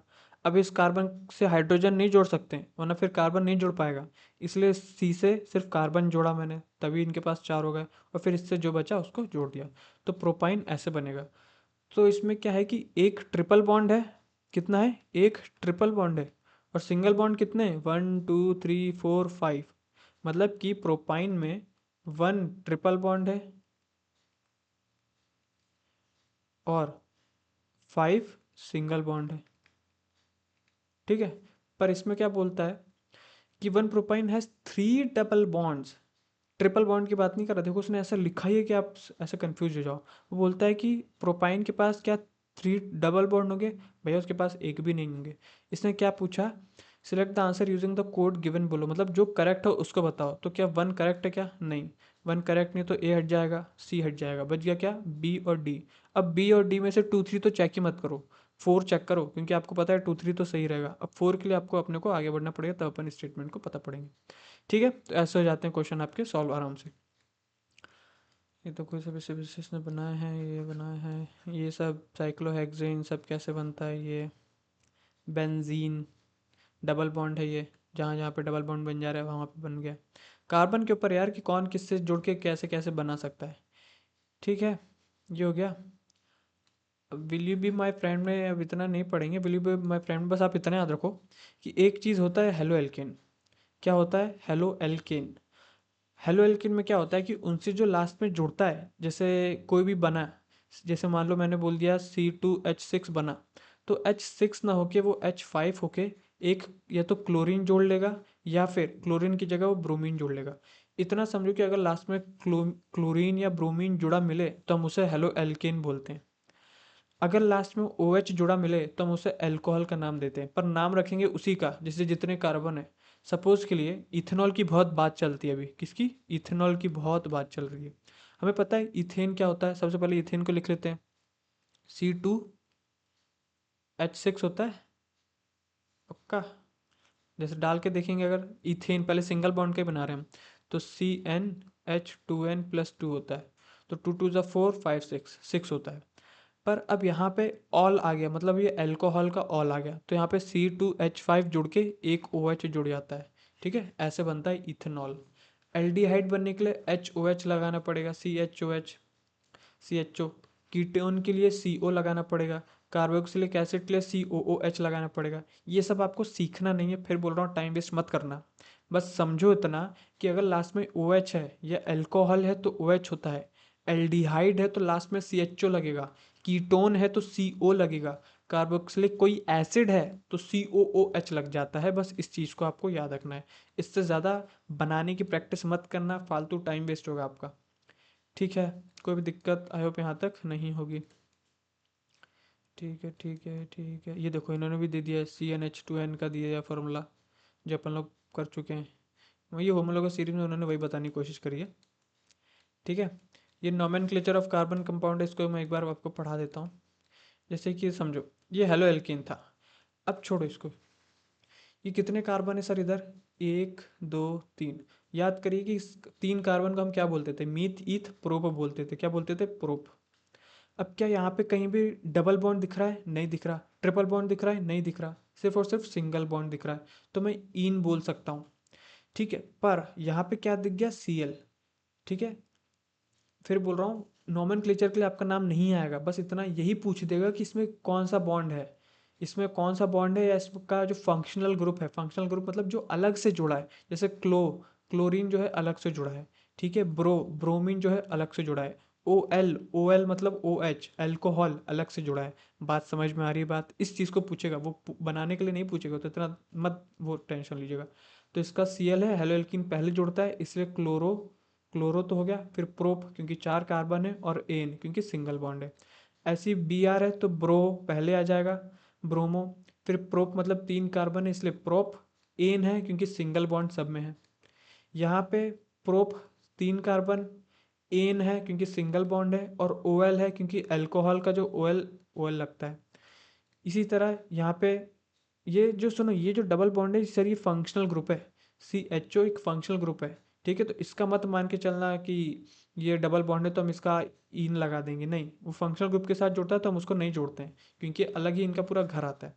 ऐसे ही करके आपका पूरा हो जाएगा। एल्कीन में हम इन लगा देते हैं, आइन में हम ट्रिपल बॉन्ड लगा देते हैं, ठीक है। एक बार इस टेबल को एक बार ध्यान से देख लेंगे तो आपको अच्छे समझ में आ जाएगा। अच्छा, अब इसको यहाँ पे देख लेते हैं, what would be the name of compound, क्या नाम देंगे भाई आप इसको। Br है तो पहले ब्रोमो लिख लो, कितने कार्बन है, 2 कार्बन है, 1 2, तो ईथ लिख लो, ईथ लिख लिया, और क्या है, इथेन हो गया क्योंकि सिंगल बॉन्ड है, ठीक है। कोई दिक्कत आई होप यहाँ तक नहीं है। अब CHO क्या होता है, एल्डिहाइड होता है, तो क्या होगा, मिथाइल डिहाइड हो जाएगा शायद, या फिर मिथाइल ही बोलेंगे, मीथेन एल्डिहाइड ऐसा कुछ करके, ठीक है। सब यार उतना कुछ ज़रूरत भी नहीं है, ठीक, आगे बढ़े। अब यहाँ से आपकी असली चीज़ शुरू होती है। 12 पेज हमने कर लिया, और कितना घंटा हो गया, अरे बाप रे, 1 घंटा तो यहीं पे हो गया, ठीक है। अरे चैप्टर थोड़ा बड़ा है क्योंकि इसके बाद ही मेन चीज़ है सारी, तो एक बार हम फटाफट इसको कर लेते हैं। अब देखो यहाँ से एक इम्पॉर्टेंट अभी आपको PYQ दिखाता हूँ, अभी के अभी। पहला बोलता है कंबशन। कंबशन मतलब इतना, हम उसमें क्या लगा देंगे, आग लगा देंगे। और हमेशा याद रखिए कि अगर आप कभी भी किसी पे आग लगाते हैं, मतलब आग लगाएंगे, तो किससे रिएक्ट करता है वो हमेशा रिएक्ट करेगा ऑक्सीजन से। किससे रिएक्ट करेगा, अगर आपने कंबशन किया तो हमेशा वो किससे रिएक्ट करेगा, ऑक्सीजन से रिएक्ट करेगा। आगे क्या बोलता है, carbon in all its allotropic form burn in oxygen to give carbon dioxide along with release of heat and light. वो बोलता है कि कभी भी आप कार्बन को बर्न करेंगे तो क्या रिलीज करता है वो रिलीज करता है वो रिलीज करता है हीट एंड लाइट, और क्या कार्बन डाइऑक्साइड रिलीज करता है। जैसे कि कार्बन को आपने ऑक्सीजन के साथ मतलब या फिर बर्न किया तो कार्बन डाइऑक्साइड रिलीज करेगा, हीट एंड लाइट। इसलिए तो कार्बन जो चीज़ें हैं जैसे कोयला, वो कार्बन से ही बना होता है, तो कितना पोल्यूशन करता है, कितना कार्बन डाइऑक्साइड रिलीज करता है, ठीक। आगे बोलता है कि most carbon compound also release large amount of heat and light on burning. सही बात है। अब यहाँ से एकदम इसको यहाँ से ध्यान से पढ़िए, 3 रिएक्शन में अभी अभी एक चीज़ बता के दूंगा। ये हो गया भैया, कार्बन बर्न हुआ तो carbon dioxide heat and release करा। ये क्या है, CH4 बोले तो मीथेन है। तो बोल दो अगर भैया मीथेन को भी आप बर्न करोगे तो क्या वो हीट लाइट छोड़ेगा, भैया सही बात है क्योंकि कार्बन का कंपाउंड है। दूसरी बात ये देखो, ये क्या है, C2H5OH। C2 मतलब क्या है, ईथ है, ईथेन लिख दूं मैं, क्यों, क्योंकि ये आपका सिंगल बॉन्ड से जुड़ा है, और OH मतलब ऑल, तो इथेनॉल। तो इथेनॉल को भी जब आप बर्न करेंगे सर तो कार्बन डाइऑक्साइड, पानी और हीट एंड लाइट छोड़ेगा, ठीक है। H2 गैस के फॉर्म में छोड़ता है, हीट एंड लाइट छोड़ेगा। अब यहीं पे देखिए सर, यहीं पे आपका एक क्वेश्चन आ गया। क्वेश्चन कहाँ है, ये देखो, ये देखो, और ये क्या हो गया, पढ़ते हैं। क्वेश्चन क्या बोलता है कि ethanol burns in oxygen to give carbon dioxide, water, releases heat and light. अब मुझे बताओ ये स्टेटमेंट आपको कौन कौन कहाँ से बना के देगा। साफ साफ एनसीईआरटी में अगर आप ध्यान से पढ़ेंगे तो लिखा ही हुआ है कि नहीं। और इसको इतना एकदम नोटिस करना कि भाई ये एनसीईआरटी से आया है या यहाँ से आया है, वो थोड़ा डिफिकल्ट है, पर फिर भी अगर आप पढ़ेंगे, आप थोड़ा ध्यान से देखेंगे तो आपको समझ में आ जाएगा। तो क्या ये सेंटेंस सही कि गलत, तो भैया ये तो 100% सही है। इसने नॉट करेक्ट पूछा है तो ये आंसर तो हो ही नहीं सकता। अभी इतना छोड़ दो, अभी हम आगे पढ़ेंगे, ठीक है। तो हमने एक चीज़ देख ली कि नहीं भैया ये आंसर तो हो ही नहीं सकता। अब आगे पढ़ते हैं। ठीक, यहाँ से हमने एक PYQ निकला, यहाँ से आया था PYQ। ठीक, आगे पढ़ते हैं। बोलता है कि जो सैचुरेटेड हाइड्रोकार्बन्स, हाइड्रोकार्बन्स वही मतलब जो जिसमें कार्बन और हाइड्रोजन दोनों मिला उसी को हम हाइड्रोकार्बन बोलते हैं। और सैचुरेटेड कौन सा, जो सिंगल बॉन्ड से बना हो, है कि नहीं। Saturated hydrocarbon will generally give a clean flame. याद रखेंगे इसको, मैं अंडरलाइन कर देता हूँ।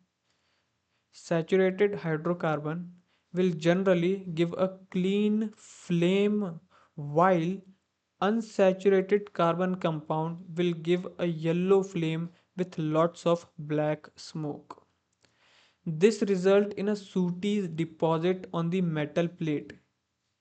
मतलब वो ये बोल रहा है कि भाई जो सैचुरेटेड हाइड्रोकार्बन जैसे जो मीथेन है, वो जो है एकदम अच्छे से जल जाती है, क्लीन फ्लेम देती है। पर वहीं पे जो एकदम अच्छे से जलती है, पर वहीं पे जो अनसैचुरेटेड हाइड्रोकार्बन जो डबल बॉन्ड या ट्रिपल बॉन्ड से जुड़े हैं, वो हमेशा क्या देते हैं, येलो फ्लेम। उसके ऊपर देखा हो आपने, येलो फ्लेम जलता है। अभी एग्जाम्पल देखा, हम उसको अच्छे से पढ़ते हैं। येलो फ्लेम देता है और साथ ही साथ थोड़ा ब्लैक स्मोक, थोड़ा काला काला करता है। इसकी वजह से क्या होता है, कुछ जो डिपॉजिट होते हैं ना ब्लैक ब्लैक, उसी को हम क्या बोलते हैं, सूटी डिपॉजिट। यहाँ तक समझ में आ गया। ठीक है, यहाँ तक मैं रोक दूँ। अब यहीं से मैं आपको उठा के लेके चलता हूँ वापस PYQ में। अब इसको पढ़िए, क्या बोलता है कि unsaturated hydrocarbon burn with a sooty flame. क्या ये NCERT में नहीं पढ़ा अभी अपने, एकदम वही डिट्टो उठा के दे दिया। तो भैया ये तो सही है, उसने तो नॉट करेक्ट पूछा है, मतलब आंसर ये भी नहीं है। अब इन दोनों में से आंसर है, पर ये छाटना काटना ये सब आपको कैसे पता पड़ेगा, जब आप NCERT की हर एक लाइन पढ़ के जाओगे तभी पता पड़ेगा। वही चीज़ है, या तो मार्क्स छोड़ दो या तो थोड़ा ध्यान से टाइम ला के पढ़ लो। ठीक है, बात समझ में आ रही है, आई होप चीज़ें समझ में आ रही होंगी जैसे मैं समझा रहा हूँ आपको। ठीक है, आगे बढ़ते हैं। However, limiting the supply of air result in incomplete combustion of even saturated hydrocarbon giving a sooty flame. होता क्या है कि भाई जो सैचुरेटेड हाइड्रोकार्बन होता है वो जनरली एकदम अच्छे से जला देते हैं, वो कुछ अलग सा कचरा वचरा नहीं देते। पर अगर आपने कहीं ऐसी कोई चीज़ हो जहाँ पे आपने एयर पास ना हो रही हो, मतलब एयर पास ना होना मतलब ऑक्सीजन ना मिलना, ऑक्सीजन ना मिलना मतलब आग अच्छे से नहीं पकड़ पाएगी, मतलब जल नहीं पाएगी। और आग तभी जलती है भैया जहाँ पे ऑक्सीजन होती है। अब आपने एयर की सप्लाई ही लिमिटेड कर दी तो आग भी थोड़ी कम हो जाएगी, तो अब वो भी क्या देने लग जाएगी, गिविंग अ सूटी फ्लेम देने लग जाएगी। पर कब देगी, जब आप एयर की सप्लाई लिमिट कर देंगे। इस चीज़ को भी आप याद रखेंगे। नेक्स्ट है क्या, आगे बोलता है कि the gas kerosene stove use at home has inlet of for air so that a sufficiently oxygen rich mixture is burn to give a clean blue flame. मतलब वो जो आपने देखा वो जलाते समय कि वो ब्लू फ्लेम देता है, तो क्यों देता है, क्योंकि उसमें लिमिट अच्छे से एयर आती है और वो अच्छे से जल जाता है। If you observe the bottom of cooking vessel getting blackened, it means that air holes are blocked and fuel is getting wasted. वो ऐसा बोल रहा है कि जनरली ब्लैक नहीं होता जो आप नीचे रखते हैं, वो बहुत कुछ ऐसा हो जाता है कि या तो वहाँ पे कुछ लगा हो तो जल के काला हो गया उस वजह से, या फिर अगर कोई मेटल ब्लैक हो रहा है तो मतलब जो होल जहाँ से एयर पास होनी चाहिए थी, एयर आनी चाहिए थी, वो ब्लॉक है, इस वजह से हो रहा है, वो ऐसा बोलना चाह रहा है। फिर बोलता है कि fuel such as coal petroleum have some amount of nitrogen and sulphur in them. जैसे कोल पेट्रोलियम हो गया तो उसमें कुछ ना कुछ थोड़ा नाइट्रोजन थोड़ा सल्फर होता है। Their combustion result in the formation of oxides of sulphur and nitrogen which are major pollutant of the environment. वो बोलता है कि जिस कार्बन में जैसे थोड़ा नाइट्रोजन थोड़ा सल्फर डला होता है, तो अगर आप उसे जलाते हैं तो ये सब वो रिलीज करता है जो कि इन्वायरमेंट के लिए पोल्यूटेड है। देखा होगा आपने SO2, हम जब भी एयर इंडेक्स होता है तो उसमें SO2 जोड़ता है। ठीक है, NO2 देखा जाता है कि कितना है, ये सब देखता है तो किसी वजह से कि कितना पॉल्यूशन है कितना नहीं है। ठीक है, कोई भी दिक्कत, आई होप यहाँ तक नहीं है। ठीक है, इसको पढ़ना है क्या, कोल और wood fire if not the next time you get a chance take close on the see that candle LPG guest burns with the flame, this because flame is only produce when gaseous substance burn. आपको इतना याद रखना है कि कोई भी चीज़ हो वो फ्लेम क्यों लगती, फ्लेम मतलब ऊपर वाली चीज़ क्यों होती है, क्यों प्रोड्यूस होती है, वो तभी प्रोड्यूस होगी जब कोई गैसियस सब्सटेंस बर्न हो रहा हो। जैसे कि एलपीजी में क्या होता है कि जो गैस होती है वो थोड़ी प्रेशराइज करके होती है, सिर्फ इतनी प्रेशराइज कि लिक्विड पेट्रोलियम के फॉर्म में हो। तो जब वो बर्न होती है थोड़ी फ्लेम छोड़ती है। ठीक है, अगर गैस नहीं होती तो वो नहीं छोड़ती। ठीक, ठीक है, आगे बढ़ते हैं। When would calculate the value of present price in the beginning limit substance. ठीक है। Formation of coal and petroleum. बोलता है कि coal and petroleum have been formed by biomass which has been subjected to various biological geological process. ठीक है यार, ये बहुत मतलब सब नॉर्मल सी चीज़ है, वही कि कोल पेट्रोलियम कैसे बनता है, तो हम इसको छोड़ रहे हैं। आगे बढ़ते हैं। ऑक्सीडेशन। मैं ऑक्सीडेशन नहीं पढ़ा हूँ क्योंकि ऑक्सीडेशन हम कर चुके हैं, फिर भी बस यहाँ पे बता दूंगा। ऑक्सीडेशन सिर्फ इतना सा होता है, ऑक्सीडेशन में एडिशन ऑफ ऑक्सीजन या फिर रिमूवल ऑफ हाइड्रोजन होता है। ठीक है, यही होता है आपका ऑक्सीडेशन, जो कि हम पहले चैप्टर में पढ़ चुके थे। क्या बोलता है CH3CH2OH। मैं फिर बोल रहा हूँ, इसको आपको याद रखना है। ये किसका है? ये इथेनॉल का है। इथेनॉल एल्काइन के मैंने 4 प्लस हीट और एसिडिफाइड के एसिड CH3COH। बोलता है कि क्या बोलता है, इसने कहीं लिखा है पोटेशियम पर मैग्नेट। अच्छा, ये एक्टिविटी दिया। बोलता है कि भैया आपको इथेनॉल लेना है एक टेस्ट ट्यूब में, उसको गर्म करना है। वॉमिट जेंटली इन अ वाटर बाथ, मतलब उसको गर्म पानी के अंदर ऐसे उसको गर्म करना है, हीट में एकदम गर्म नहीं करना है। फिर बोलता है कि इसमें 5% सोल्यूशन डालो, किसका? अल्काइन पोटेशियम पर मैग्नेट का, धीरे धीरे। Does the colour of potassium permanganate persist when it's added initially? What is the colour of potassium permanganate not disappear when excess is added? ठीक है। इजीली ऑक्सीडाइज कंबाइज, यहाँ से पढ़ते हैं। ठीक, carbon compounds can be easily oxidise on combustion. In addition to this complete oxidation we have reaction which alcohol are converted to carboxylic acid. Oxidising agent we seen the substance capable of adding. देखो, इतना बात अगर आपने metal non metal पढ़ा होगा तो हमने ये देखा था कि जब भी हम ओर को एक्सट्रैक्ट करके उसको प्यूरिफाई करते थे, तो हम क्या करते थे? सबसे पहले मान लो जो हाई रिएक्टिविटी लो रिएक्टिविटी का होता था, हम उसको क्या करते थे? सबसे पहले इलेक्ट्रोलाइसिस करवाते थे। ठीक है, इलेक्ट्रोलाइसिस करवाने के बाद, सॉरी लो बोल रहा हूँ, हाई का जो इलेक्ट्रोलाइसिस कराते थे, इलेक्ट्रोलाइसिस के बाद कराने के बाद जो थोड़ी बहुत जो ऑक्सीजन उसमें बचता था, जो ऑक्साइड की लेयर थी, तो हम उसमें क्या किससे रिएक्ट करवाते थे? कार्बन से। क्यों? क्योंकि कार्बन जो एक अच्छा ऑक्सीडाइजिंग एजेंट है, सॉरी रिडक्शन कराते थे। ठीक है, हम उसका क्या कराते थे? रिडक्शन कराते थे।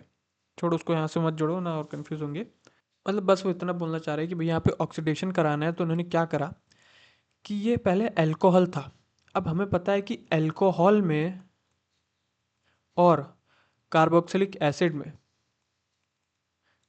कार्बोक्सिलिक एसिड ही बोल रहा है ना, कार्बोक्सिलिक एसिड में क्या है? अल्कोहल को हम OH बोलते हैं और इसको हम क्या बोलते हैं? COOH बोलते हैं। मतलब एक तरीके से बोलूँ तो यहाँ पे एक कार्बन और ऑक्सीजन की दिक्कत है, और एक कार्बन ऑक्साइड इसमें जुड़ जाए तो एक अल्कोहल से हटके क्या बन जाएगा? कार्बोक्सिलिक एसिड बन जाएगा।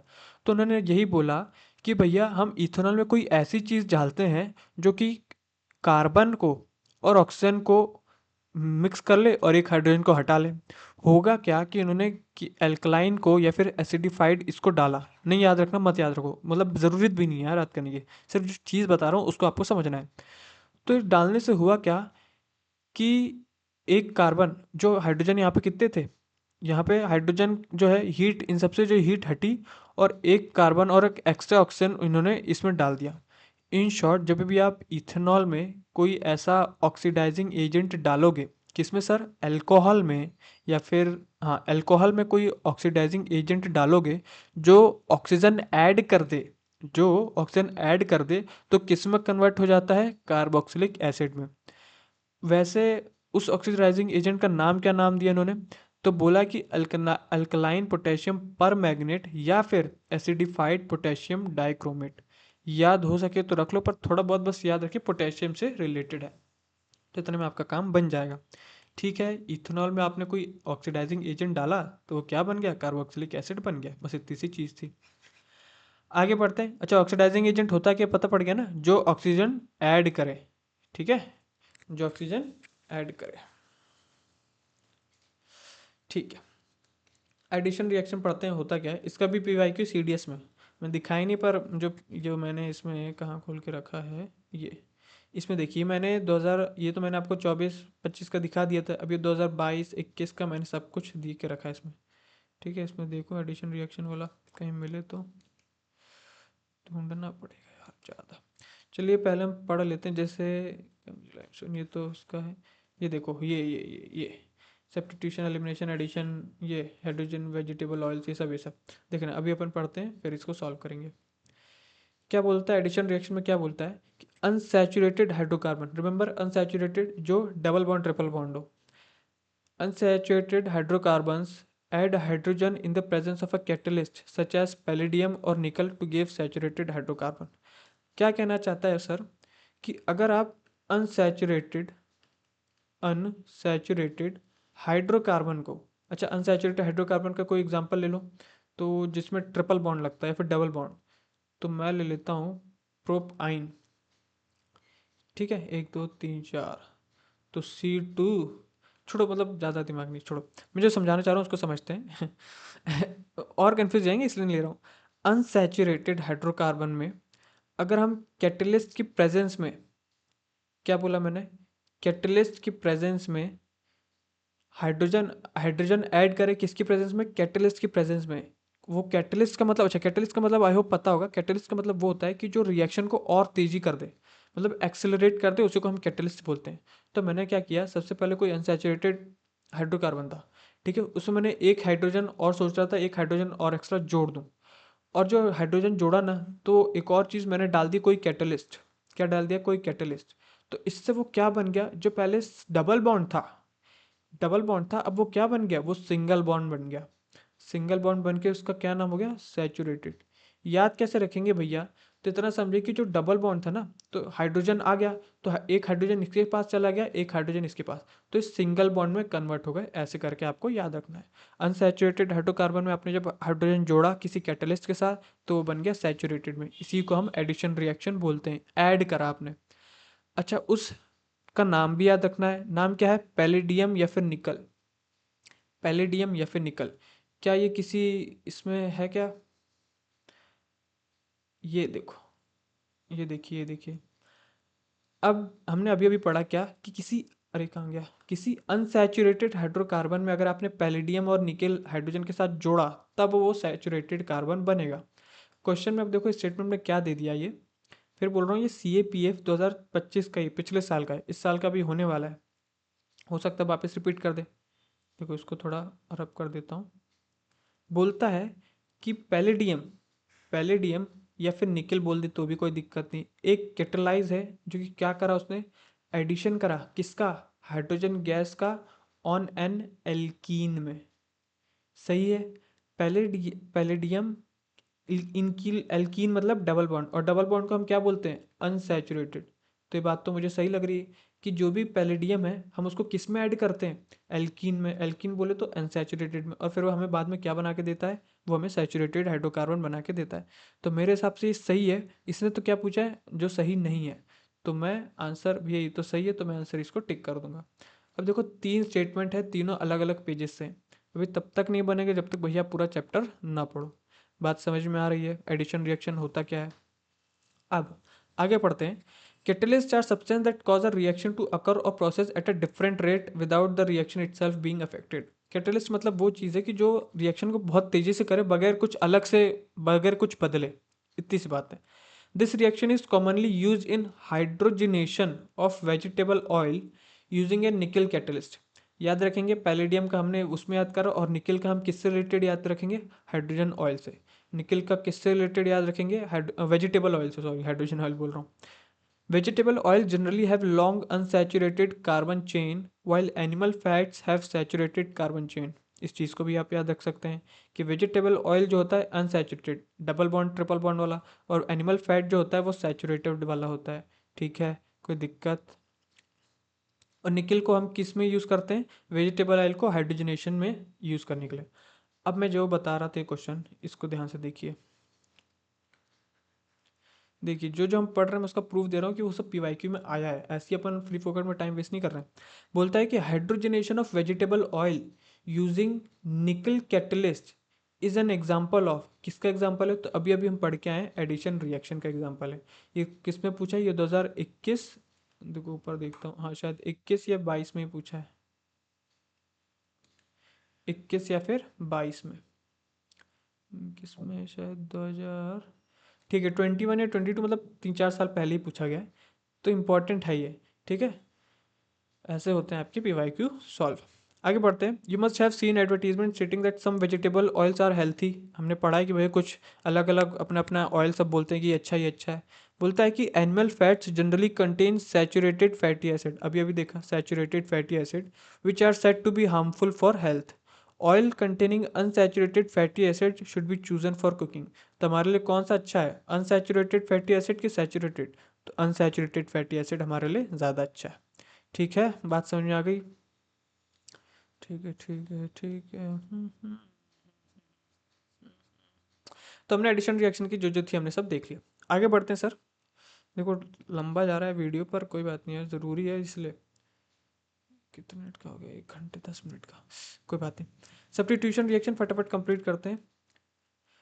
सब्स्टिट्यूशन रिएक्शन क्या होता है कि saturated hydrocarbon are fairly unreactive and are inert in the presence of most reagent. However in the presence of sunlight chlorine is added to hydrocarbons in a very fast reaction. Chlorine can replace the hydrogen atoms one by one. It is called substitution reaction because one type of atom or a group of atoms take the place of another. A number of products are usually formed with the higher homologous of alkene. क्या बोलता है भैया वो कि जो saturated hydrocarbons होते हैं, single bond वाले जो होते हैं, वो जनरली किसी से रिएक्ट नहीं कर पाते। तो हमें इसको रिएक्ट कराने के लिए क्या करना पड़ता है, हमें इसको रिएक्ट कराने के लिए सनलाइट की प्रेजेंस में रखना पड़ता है। जैसे हम उसमें हाइड्रोजन जोड़ रहे थे किसकी प्रेजेंस में, किसी कैटालाइज की प्रेजेंस में, और कैटालाइट कौन था, पैलेडियम या फिर निकल था वो। ऐसे ही सब्स्टिट्यूशन में हम सैचुरेटेड हाइड्रोकार्बन में जोड़ेंगे क्या, सैचुरेटेड हाइड्रोकार्बन हम जोड़ेंगे क्लोरीन, पर किसकी प्रेजेंस में, सनलाइट की प्रेजेंस में। सनलाइट की प्रेजेंस में होगा क्या कि वो थोड़ा थोड़ा टूटेगा, क्योंकि हीट है, थोड़ा थोड़ा तोड़ेगी। थोड़ा थोड़ा तोड़ेगी मतलब जो टूटेगा क्लोरीन उसकी जगह लेता रहेगा। ठीक है, मतलब जो टूट रहा है वो क्लोरीन के साथ जुड़ता रहेगा। बात समझ में आ रही है? ठीक है, कोई दिक्कत आई होप यहाँ तक नहीं है। बस इतना समझो कि सैचुरेटेड हाइड्रोकार्बन में हम क्लोरीन जोड़ते हैं सनलाइट की प्रेजेंस में, तो क्लोरीन और वो एटम वो अलग अलग एक साथ होते रहते हैं। ठीक है, कोई भी दिक्कत नहीं है। इधर देखो, why is the conversion of ethanol to ethanoic, oic मतलब भाई कार्बोक्सिलिक, कार्बोक्सिलिक एसिड। ठीक है, एन ऑक्सीडेशन रिएक्शन। हमें पता है कि भैया ऑइक और इथेनॉल में किसका फ़र्क है, ओ हमें चाहिए, सी ओ तो चाहिए, ओ तो चाहिए। तो ओ लाने के लिए हमें कुछ ऐसा डालना पड़ेगा जो हमें ऑक्सीजन ऐड करे, इसलिए ऑक्सीडेशन रिएक्शन है वो। ठीक है, आई होप कोई दिक्कत नहीं होगी। ठीक है ठीक है ठीक है। Some important compound ethanol ethanoic acid. अब यहाँ से देख लेते हैं भैया इथेनॉल और इथेनॉइक एसिड। इथेनॉल की बहुत बात चलती है हमारी, E20 चल रहा है। E20 है क्या, देखो अल्कोहल, पेट्रोल में हम क्या डाल रहे हैं, पेट्रोल ओल में क्या डाल रहे हैं, इथेनॉल डाल दे रहे हैं, इसलिए वो थोड़ा अलग अलग चीज़ें हो रही हैं। मतलब डाल सकते हैं पर अगर इंजन हिसाब से बने तब ना। ठीक है, आगे बढ़ते हैं। Many carbon compounds are invaluable to us. बहुत सारे कार्बन कंपाउंड जो है हमारे लिए कोई खास काम के नहीं, but here we shall study the properties of two commercially important compound. कौन कौन से, इथेनॉल और इथेनॉइक, जो कि हम अभी भी पढ़ के आ रहे हैं कि इथेनॉल से इथेनॉइक बनता कैसे। सबसे पहले हमने ये पढ़ा, फिर दोनों हमारे लिए इंपॉर्टेंट कैसे हम ये पढ़ते हैं। अब इथेनॉल की प्रॉपर्टीज देखते हैं। तो भैया इथेनॉल जनरली लिक्विड में पाया जाता है। ठीक है, इथेनॉल जो है जनरली लिक्विड में पाया जाता है, और ये बनता किससे उसका भी ध्यान रखेंगे, बताएंगे। ठीक है। For the melting and boiling point of ethanol refer table point नहीं देखना। Ethanol is a commonly called alcohol and the active ingredient of alcoholic drinks. मतलब ऑल है यार, तो हमने पढ़ा था ऑल मतलब एल्कोहल है, तो उसी से कहीं ना कहीं जुड़ के बनेगा। फिर बोलता है in addition, because it is good solvent it is also use in medicine such as tincture iodine, cough syrup and many tonics. क्या बोलता है कि ये थोड़ी मेडिसिन प्रॉपर्टीज़ भी हैं इसकी, तो कहाँ कहाँ यूज़ होता है, टिंचर आयोडीन में, कफ सिरप में, और बहुत से अलग अलग टॉनिक्स में। Ethanol is also soluble in water in all proportion. Consumption of small quantities of dilute ethanol causes drunkenness. मतलब अगर थोड़ा सा आपने पानी में डाल के इसे पी लिया, वही है दारू वारू टाइप की, तो थोड़ा आपको हो जाएगा नशा।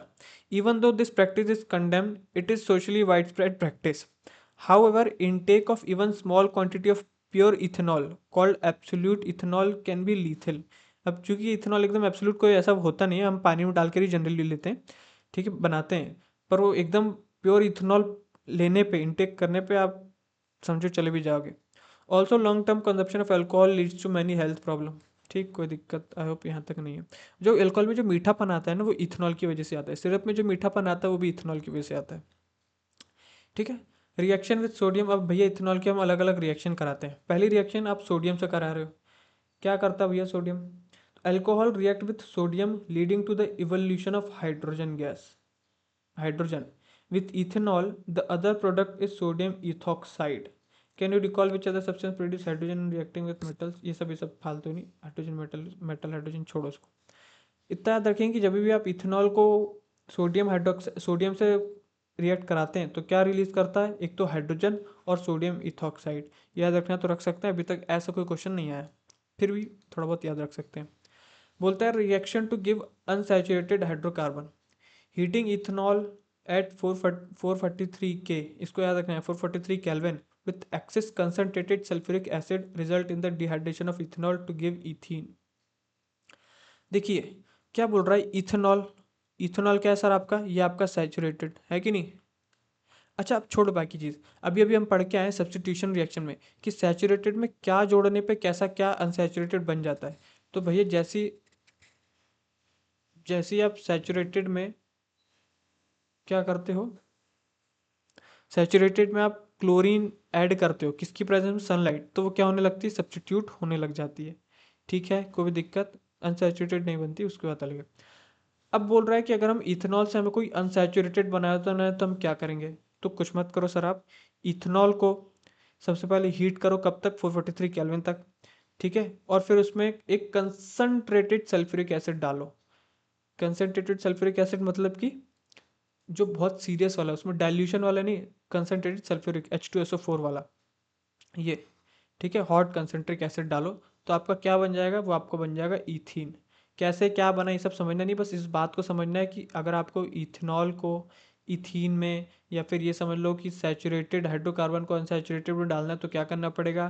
कंसनट्रिक सल्फ्यूरिक एसिड डाल के, कोई भी एसिड डाल के 443 केल्विन तक गर्म करो और वो बन जाएगा। कोई भी नहीं, सिर्फ सल्फ्यूरिक याद करना। The concentrated sulfuric acid can be regarded as a dehydrating agent which removes water from ethanol.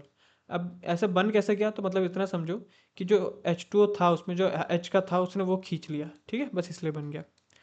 ये चीज़ नहीं भी याद होती तो भी कोई दिक्कत नहीं है, पर इस चीज़ को याद रखना है अपने को। पहली चीज़ ये, दूसरी चीज़ ये ऊपर वाली। अच्छा ठीक है, इसमें क्या दिया है? How do alcohol affect living being. तो ये है कि दारू तुम्हें कैसे खाती है या तुम दारू को कैसे पीते हो, एक ही बात है। ठीक है, ठीक है। अब पढ़ते हैं alcohol as a fuel. Sugar cane plants are one of the most efficient converters of sunlight into chemical energy. Sugar cane juice can be use to prepare molasses which is fermented to give alcohol ethanol. क्या करा जाता है कि भैया वही sugar cane को ferment किया जाता है और इथेनॉल इसी से तो बन रहा है, तभी तो E20 हो रहा है। इसलिए तो देख रहे हो गन्ने की, मतलब अगर आप थोड़ा अदर चीज़ पढ़ते हो तो आपको इथेनॉल के बारे में बहुत सी चीज़ें पता होंगी। Some countries now use alcohol as an additive in petrol since it is a cleaner fuel which give rise to only carbon dioxide and water on burning in sufficient air. ठीक है, मतलब वही जो हम मिला रहे हैं उसी की बात कर रहे हैं। हमने इथेनॉल की प्रॉपर्टीज देख ली, क्या देखी सर इथेनॉल की प्रॉपर्टीज में? कि क्या होता है इथेनॉल, एडिशन रिएक्शन, अल्कोहल वो मतलब लिक्विड में होता है, वो मेडिसिन में यूज़ होता है, किस किस मेडिसिन में। ठीक है, और फिर हमने उसकी कुछ रिएक्शन दिखवा ली, सोडियम से करवा ली, और फिर अगर उसको सैचुरेटेड में कन्वर्ट करना है तो हमने H2SO4 के साथ हीट कर दिया तो इन में बदल जाएगा, अनसैचुरेटेड में बदल जाएगा। फिर हम आ जाते हैं भैया आपके इथेनोइक एसिड पे। तो बोलता है कि ethanoic acid is commonly called acetic acid and belongs to group of carboxylic acid, जो कि हमने अभी बनाना सीखा। 5-8% solution of acetic acid in water is called vinegar and is use widely as preservative pickles. याद कर सकते हैं एसिटिक एसिड, ये सभी सब बातें हैं। The melting point of pure ethanoic acid is 290 K, याद करना तो कर लीजिए। And hence its freeze during winter in cold climate. इसको थोड़ा याद रखेंगे, क्या बोलता है वो कि मेल्टिंग पॉइंट, अगर एक प्योर इथेनोइक एसिड है तो एकदम मेल्ट कब होने लग जाएगा वो? जब 290 केल्विन पे आप इसको रखेंगे। ठीक है, और वहाँ से वो कभी कभी फ्रीज भी हो सकता है जब अगर विंटर की बात आती है। This give rise to its name glacial acetic acid. तब उसको नाम क्या पड़ जाता है? ग्लेशियल एसिटिक एसिड पड़ जाता है। मेनली ये 290 केल्विन याद रखिएगा और उधर 443 kelvin.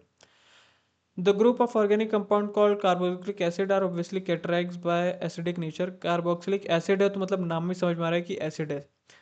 However, unlike mineral acid like HCl which are completely ionized, carboxylic are weak acid. ठीक है, सब याद रखना तो रखियो वरना कोई दिक्कत नहीं है। आता है भैया इथेनोइक एसिड, और यहाँ से चीज़ें आपके लिए बहुत इंपॉर्टेंट है, ये तो बहुत इंपॉर्टेंट है, IMP है।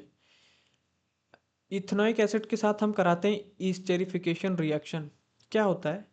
Esters are most commonly formed by reaction of an acid and an alcohol.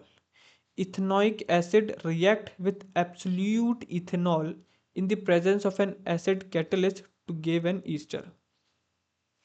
होता क्या है कि हमने क्या करा, इथेनोइक एसिड और इथेनॉल को हमने आपस में मिक्स कर दिया।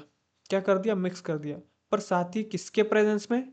एक कैटलिस्ट। और वो कैटलिस्ट कैसा होगा? चलो कैटलिस्ट मत बोलो, एक एसिड के प्रेजेंस में, मतलब ठीक है कैटलिस्ट। और वो कैटलिस्ट कौन होगा? एक एसिड होगा, एक एसिड होगा। ये अल्कोहल है, ये कार्बोक्सिलिक एसिड है। अगर हम इसमें एक और एसिड मिला दें तो वो हम क्या बना लेगा? हमें ईस्टर, वो हमें नहीं, मतलब वो ईस्टर बना देगा। ठीक है, बात समझ में आ गई? Ethanoic acid plus ethanol ester बना देता है।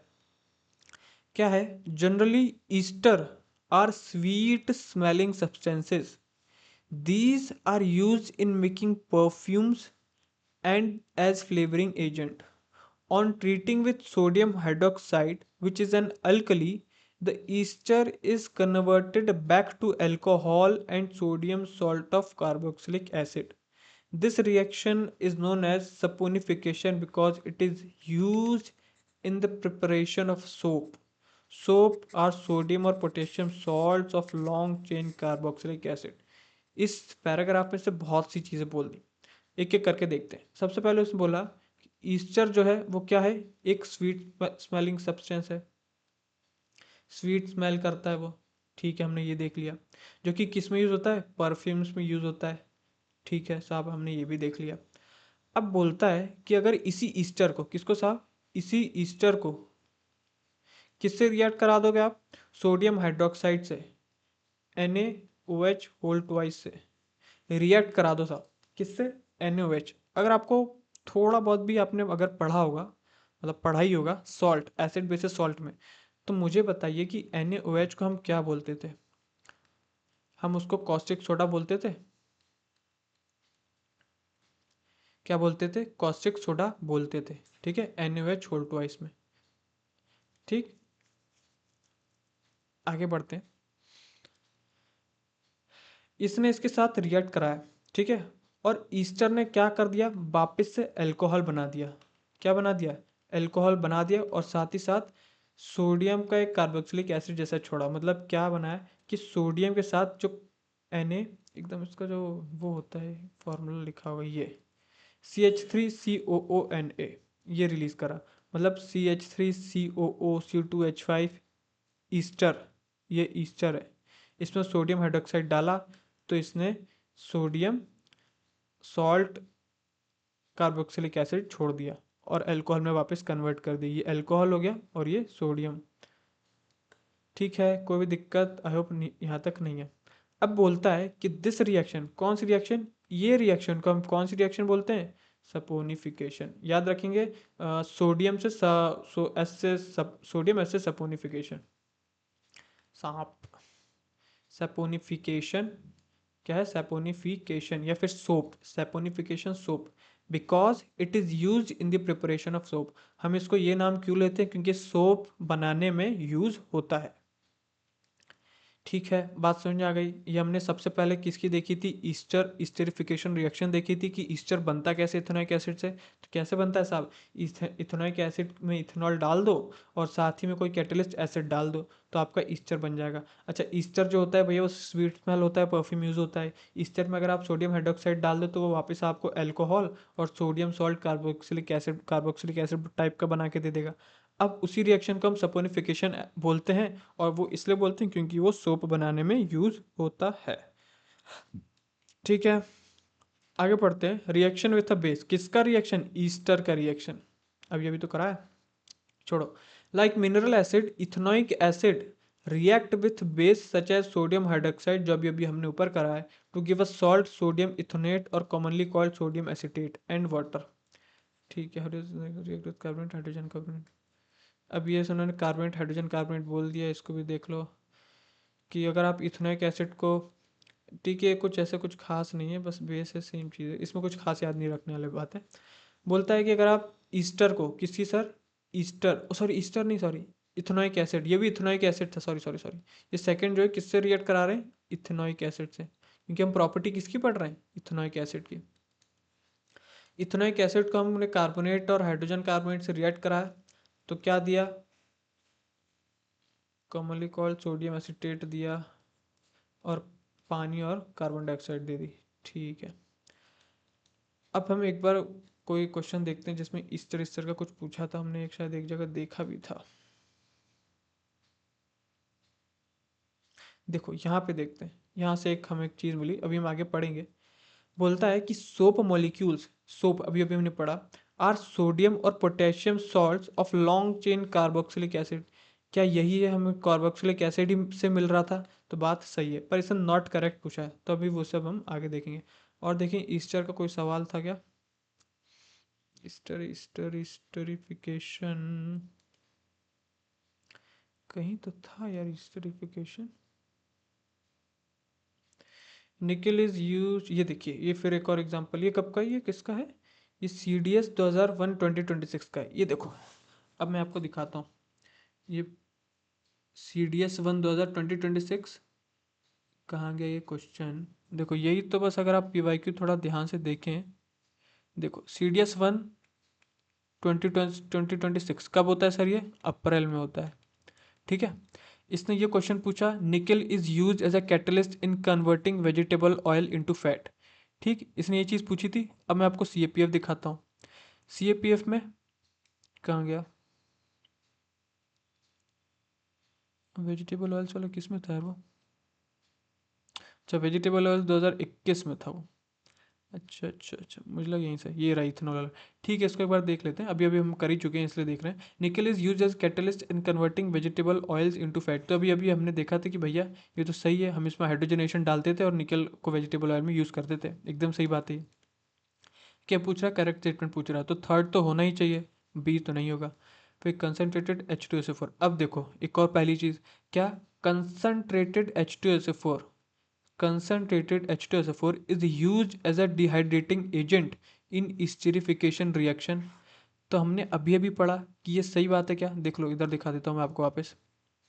हमने वही बोला था कि इथेनॉइक और इथेनॉल को मिलाते हो तो उसमें साथ में क्या डालते हैं, एसिड डालते हैं। ठीक है, और एसिड डालने से क्या बनता है, यही इस्टेरिफिकेशन रिएक्शन बन जाती है। ठीक है, कोई यहाँ तक दिक्कत आई होप यहाँ पे नहीं होगी। ठीक है ठीक है ठीक है ठीक है ठीक है ठीक है, तो ये भी कहाँ गया, कौन सा क्वेश्चन, तो ये भी क्या हो गया, सही हो गया। अब 1 और 3 तो सही ही होंगे, बच गया 2, तो ये 2 जब हम अभी जब आएंगे वापस तब मैं आपको फिर बताऊंगा। ठीक है, देखो सिर्फ ये सभी चीज़ यहीं से आई है। अच्छा यहाँ पे आके देख लेते हैं, अरे फिर कहाँ गया ये, ester gives effervescence on a reaction with sodium bicarbonate. कैसे अभी तक हमने ऐसा देखा, सोडियम बाइकार्बोनेट, अच्छा जब आपने ईस्टर से कराया, ये नहीं, ये किससे देता था, ईस्टर जो है किससे देता था ये, ईस्टर का रिएक्शन एक मिनट यहाँ से देखें अपन, सोडियम से, सोडियम बाइकार्बोनेट से सोडियम से, अच्छा देखिए पहली चीज़ तो ये कि क्या हमने ईस्टर को सीधे सोडियम बाइकार्बोनेट से रिएक्ट कराया था, तो नहीं, हमने तो खैर पहली चीज़ बता दो कि सोडियम से कराया था। उसके बाद अगर क्वेश्चन को ध्यान से पढ़ो तो उसमें क्या बोलता है, एफरसेंस, एफरसेंस मतलब वही जो स्वीट स्मेल नहीं होती है उसकी बात पूछ रहा है, पर वो स्वीट स्मेल किससे दे रहा था, वो तो भैया ईस्टर को जब हम इथेनॉइक एसिड से कर रहे थे, अभी अभी जो जो थी इथेनॉइक एसिड और इथेनॉल को जब हम जोड़ रहे थे उसमें जब कुछ डाल रहे थे तब दे रहा था, तो मतलब ये जो है ये गलत है, ईस्टर ऐसे नहीं दे रहा है, ऐसे नहीं देता। तो मैं बोलता हूँ कि भैया 4 जो है वो गलत है, आंसर क्या आ जाएगा, 2 और 3। ठीक है, थर्ड वाला हम पढ़ ही चुके थे। ठीक, आई होप आपको चीज़ें समझ में आ रही होंगी। चलो आगे बढ़ते हैं, ऐसे ही फिर चीज़ें सही होती हैं, आप पढ़ते जाओ और साथ ही साथ बगल में पीवाईक्यू करते जाओ तो समझ में भी आएगा और बनेंगे भी सवाल। ठीक है, फिर जब भी रिवीजन करोगे तो फिर से ऐसे ही करना है आपको। तो हमने यहाँ तक चीज़ देख ली। अब हम आगे आते हैं अपना क्या, सोप और डिटर्जेंट पे, जिसके क्वेश्चन बहुत पूछता है। तो सोप और डिटर्जेंट का चलो पहले पढ़ लेते हैं। ये भैया इन्होंने कुछ एक्टिविटी दी है कि कोई साबुन है उसे क्लीन कर रहा है, जो भी हो। तो बोलता है this activity demonstrate the effect of soap in cleaning. Most dirt is oily in nature and as you know oil does not dissolve in water. बोलता है कि अगर कोई भी दाग है तो कभी कभी तो पानी से हटाने पे छूट जाता है, पर कुछ दाग पानी से उस पर नहीं छूटते। तो हमें उस पर या तो साबुन या तो डिटर्जेंट कुछ लगाना पड़ता है। ठीक। क्या होता है कि द मॉलिक्यूल ऑफ सोप किसके बने होते हैं, सोडियम और potassium salts of long chain carboxylic acid. देखो यही चीज, सेम चीज अभी अपन लोगों ने पढ़ी थी, एकदम डिट्टो उठा के पूछी थी। किसमें पूछी थी यार, किसमें पूछी थी, किसमें पूछी थी, इसी में तो कहीं पूछी थी, सीएपीएफ के पेपर में। पता नहीं, पर हमने वो कर चुका है शायद, है ना। कर चुका है, मुझे वो क्वेश्चन दिख नहीं रहा है। ठीक है, कोई बात नहीं, हमने वो क्वेश्चन कर चुका है। तो यही सोडियम पोटेशियम जो है, सोप जो है सोडियम पोटेशियम सॉल्ट का एक लॉन्ग चेन है कार्बोक्सिलिक एसिड का, हमने पहले ही देख लिया था। The ionic end of a soap interact with water while the carbon chain interact with oil. याद रखेंगे कि ऑयल से कौन लड़ता है, तो ऑयल से कार्बन लड़ता है। कौन लड़ता है ऑयल से कार्बन लड़ता है। और जो दूसरा एंड है वो दूसरी तरफ होता है। द सोप मॉलिक्यूल दस फॉर्म स्ट्रक्चर कॉल्ड मिसिल्स। ठीक है, तो ऐसे कर करके एक स्ट्रक्चर बना लेता है जिसको बोलते हैं मिसल्स। ये है फॉर्मेशन ऑफ मिसल्स। ठीक है, इसमें क्या है कि ये मान लो ऑयल है, तो इस तरफ कौन होगा, इस तरफ कार्बन होगा और दूसरी तरफ सोडियम। कार्बन कैसे, क्योंकि कार्बोक्सिलिक एसिड का सोडियम और पोटेशियम का है, अब इसकी जगह के भी हो सकता था, है कि नहीं। तो वो कार्बन जाता है ऑयल के पास और बाकी चीज़ बाहर। जब ये पूरा एक फॉर्मेशन बनाते हैं तो उस फॉर्मेशन को हम मिसल्स बोलते हैं। Where one end of the molecule is towards the oil droplet while the ionic end faces outside. Ionic मतलब वही जिसके ऊपर चार्ज है ना, तो सोडियम के ऊपर तो चार्ज है, इसलिए बस वो आयनिक आयनिक बोल रहा है। आयनिक मतलब पॉजिटिव नेगेटिव वाला। This forms an emulsion in water. The soap micelles thus helping in pulling out the dirt in water and we can wash our clothes clean. अब इससे क्या होती है, साफ हो जाते हैं आपके कपड़े, बस इतना बोलना चाह रहा है वो। ठीक है ठीक है। स्क्रीन वॉशिंग कैल्शियम छोड़ो। अब यहाँ पे थोड़ी सी चीज़ थोड़ा समझना जरूरी मिसेस के बारे में क्या है। Soaps are molecules in which the two ends having different properties, जिसमें जो प्रॉपर्टीज होती है उसकी डिफरेंट होती है। क्या, one is hydrophilic, that is it interact with water. Hydrophilic interact with water, तो कौन करता था वाटर से, सोडियम करता था। while the other end is hydrophobic, that is interact with hydrocarbons। क्या, कुछ अलग ही है। नहीं, वो मुझे लगा कि इसके आगे वही बोलेगा, छोड़ो, छोड़ो अभी से। तो रब नहीं होता यार। समझिए क्या बोल रहा है भैया, इसके दो एंड होते हैं, एक हाइड्रोफिलिक होता है जो कि पानी से इंटरेक्ट होता है, दूसरा जो दूसरा होता है वो हाइड्रोफोबिक होता है, that interact with hydrocarbons. When soap is at the surface of water, the hydrophobic tail of soap will not be soluble in water and the soap will align along the surface of water with the ionic end in water and the hydrocarbon tail protruding। अरे ये hydrocarbon वही यार, वही same तो पढ़ रहा था carbon वाला। तो कार्बन वाला जो होगा हाइड्रोफोबिक, हाइड्रोफोबिक, और जो पानी वाला होगा हाइड्रोफिलिक, वही सोडियम वाला, सही तो लिखा था। उसी चीज़ को उसने बस थोड़ा और डिटेल में बता दिया कि हाइड्रोफोबिक क्या होता है और हाइड्रोफिलिक क्या होता है। ठीक है, कौन डिजॉल्व नहीं होता, कौन सोल्यूबल नहीं होता, हाइड्रोफिलिक सोल्यूबल नहीं होता। ठीक है, समझ में आ गया। और कुछ inside the water, these molecule have a unique orientation that keeps hydrocarbon portion out of the water. The cluster molecule which hydrophilic tail in the surface of the cluster, this formation is called micelle. Soap in the form micelle is able। ठीक है, बस आपको उतनी चीज़ याद रखनी, कुछ खास याद नहीं रखना है।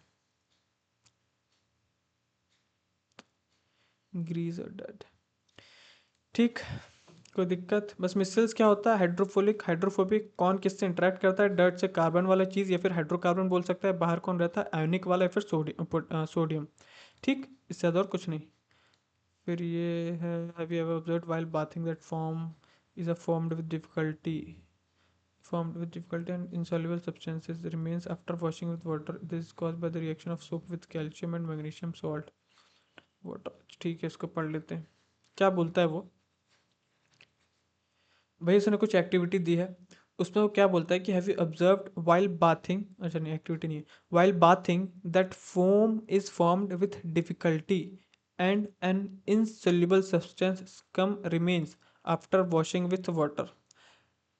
बोलता क्या है वो कि जब भी आप नहाते हो तो आपने देखा होगा फोम होता होगा और एक एक ऐसी सब्सटेंस होता है जो कि पानी से भी धुलता नहीं है।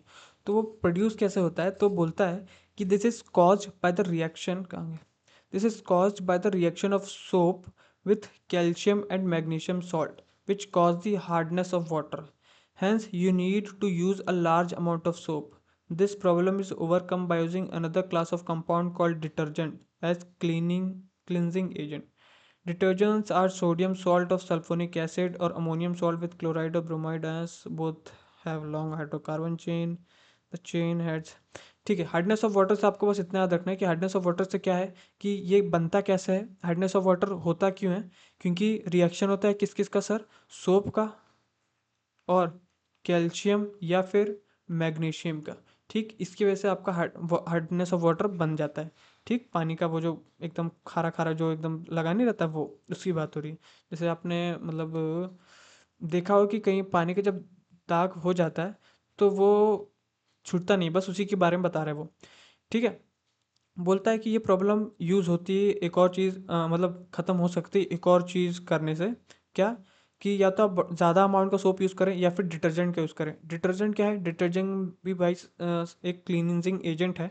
उसमें क्या मिलता है, वो एक सोडियम सॉल्ट का, किसका, सल्फोनिक एसिड का, सोडियम सॉल्ट सल्फोनिक एसिड का। इसमें क्या था, सोप में कार्बोक्सिलिक एसिड था, ये भी वही है उसी ग्रुप का, सल्फ्यूनिक एसिड और अमोनियम सॉल्ट विद क्लोराइड और ब्रोमाइड आयंस। दोनों भाई हाइड्रोकार्बन की लॉन्ग चेन होती है। The charge end of this compound do not form insoluble precipitate with calcium and magnesium ions in hard water. Thus they remain ineffective in hard water. Detergent are usually used to make shampoos and products for cleaning clothes. ठीक, बस easy सी था, hardness of water आपको समझना था, उसकी जगह हम detergent use कर सकते हैं। डिटर्जेंट क्यों से कर सकते हैं, क्योंकि कैल्शियम मैग्नीशियम के साथ रिएक्ट इनसॉल्युबल होता है। ठीक है, बात समझ में आ गई। ठीक है, आई होप यहाँ तक आपको कोई दिक्कत नहीं होगी। तो फाइनली यार ये चैप्टर अपना ख़त्म हो चुका है। अपन देख लेते हैं जो हम देख रहे थे 12 PYQ, उसमें से कुछ है क्या बचा हुआ। ये तो हमारा हो गया, ये भी हो गया हमारा।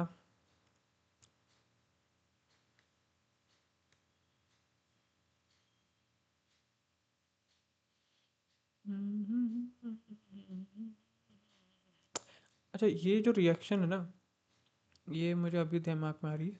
ये रिएक्शन वो है कि मान लो मीथेन है, जैसे वो बोल रहा था कि मीथेन जो एक सैचुरेटेड है ना, मीथेन मतलब सैचुरेटेड है।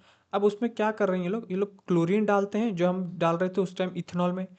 क्लोरीन डाल के सनलाइट की प्रेजेंस में इसको तोड़ रहे थे। तो क्या बोलता है कि क्या वो हाइड्रोजन गैस देता है, तो नहीं साहब, वो हाइड्रोजन गैस नहीं रिलीज करता। बस इतनी सी बात ध्यान में रखनी। ठीक है, कोई भी दिक्कत नहीं होगी। ठीक, आगे बढ़ते हैं।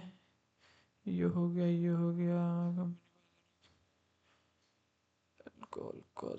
अच्छा, ये पूछते हैं इसने, देखो मैंने बोला था ना कि इसने देखो सीधे रिएजेंट पूछ दिया क्या, अल्कोहल के साथ ऑक्सीडेशन कौन कौन करेगा। हमने देखा था कि क्या बनाया भैया इसने कि अल्कोहल।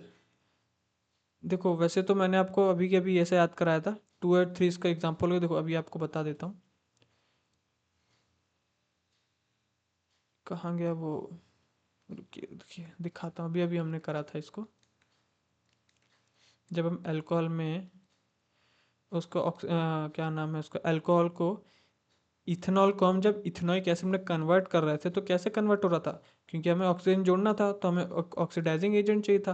और ऑक्सीडाइजिंग एजेंट के लिए हमने क्या डाला था, वही उसी के बारे में पूछ रहा है कि कौन सा रिएक्शन। अरे कहाँ गया यार, हद है।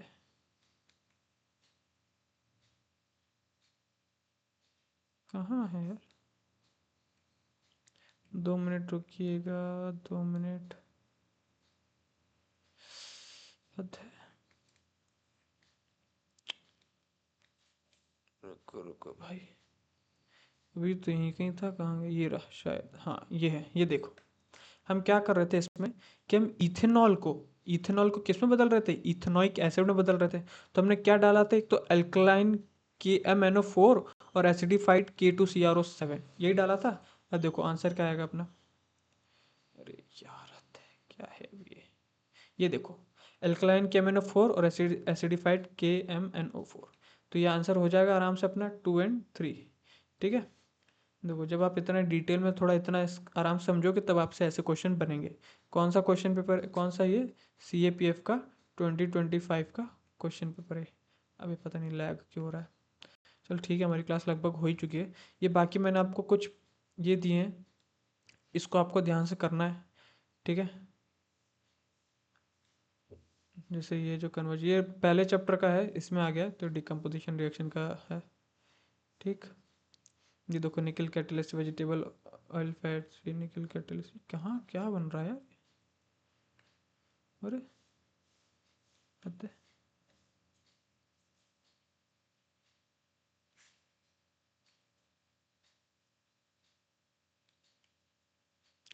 जो the following material do not an allotrope, कौन सा एलोट्रॉप नहीं है, 2021 का, 2021 का क्वेश्चन है ये।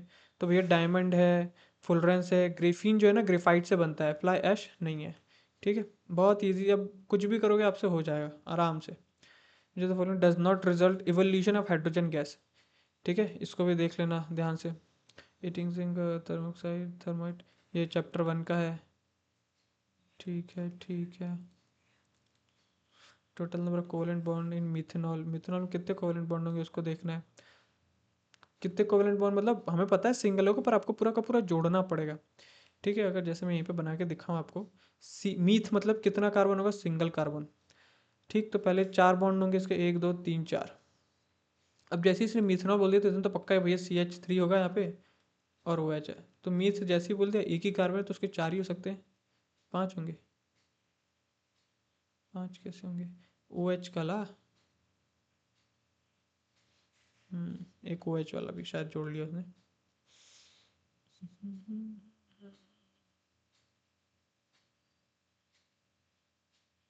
हाँ देखो क्या बोल रहा है, 3 hydrogen bonded with 1 carbon, 1 with OH, 4 हो गए ऐसे, और एक covalent bond between O and OH। लो उन्होंने OH वाला भी जोड़ लिया, जो OH भी तो किसी बॉन्ड से जुड़ा होगा, तो इसको भी उन्होंने जोड़ लिया, इसलिए यहाँ पे 5 आएगा, 4 नहीं आएगा।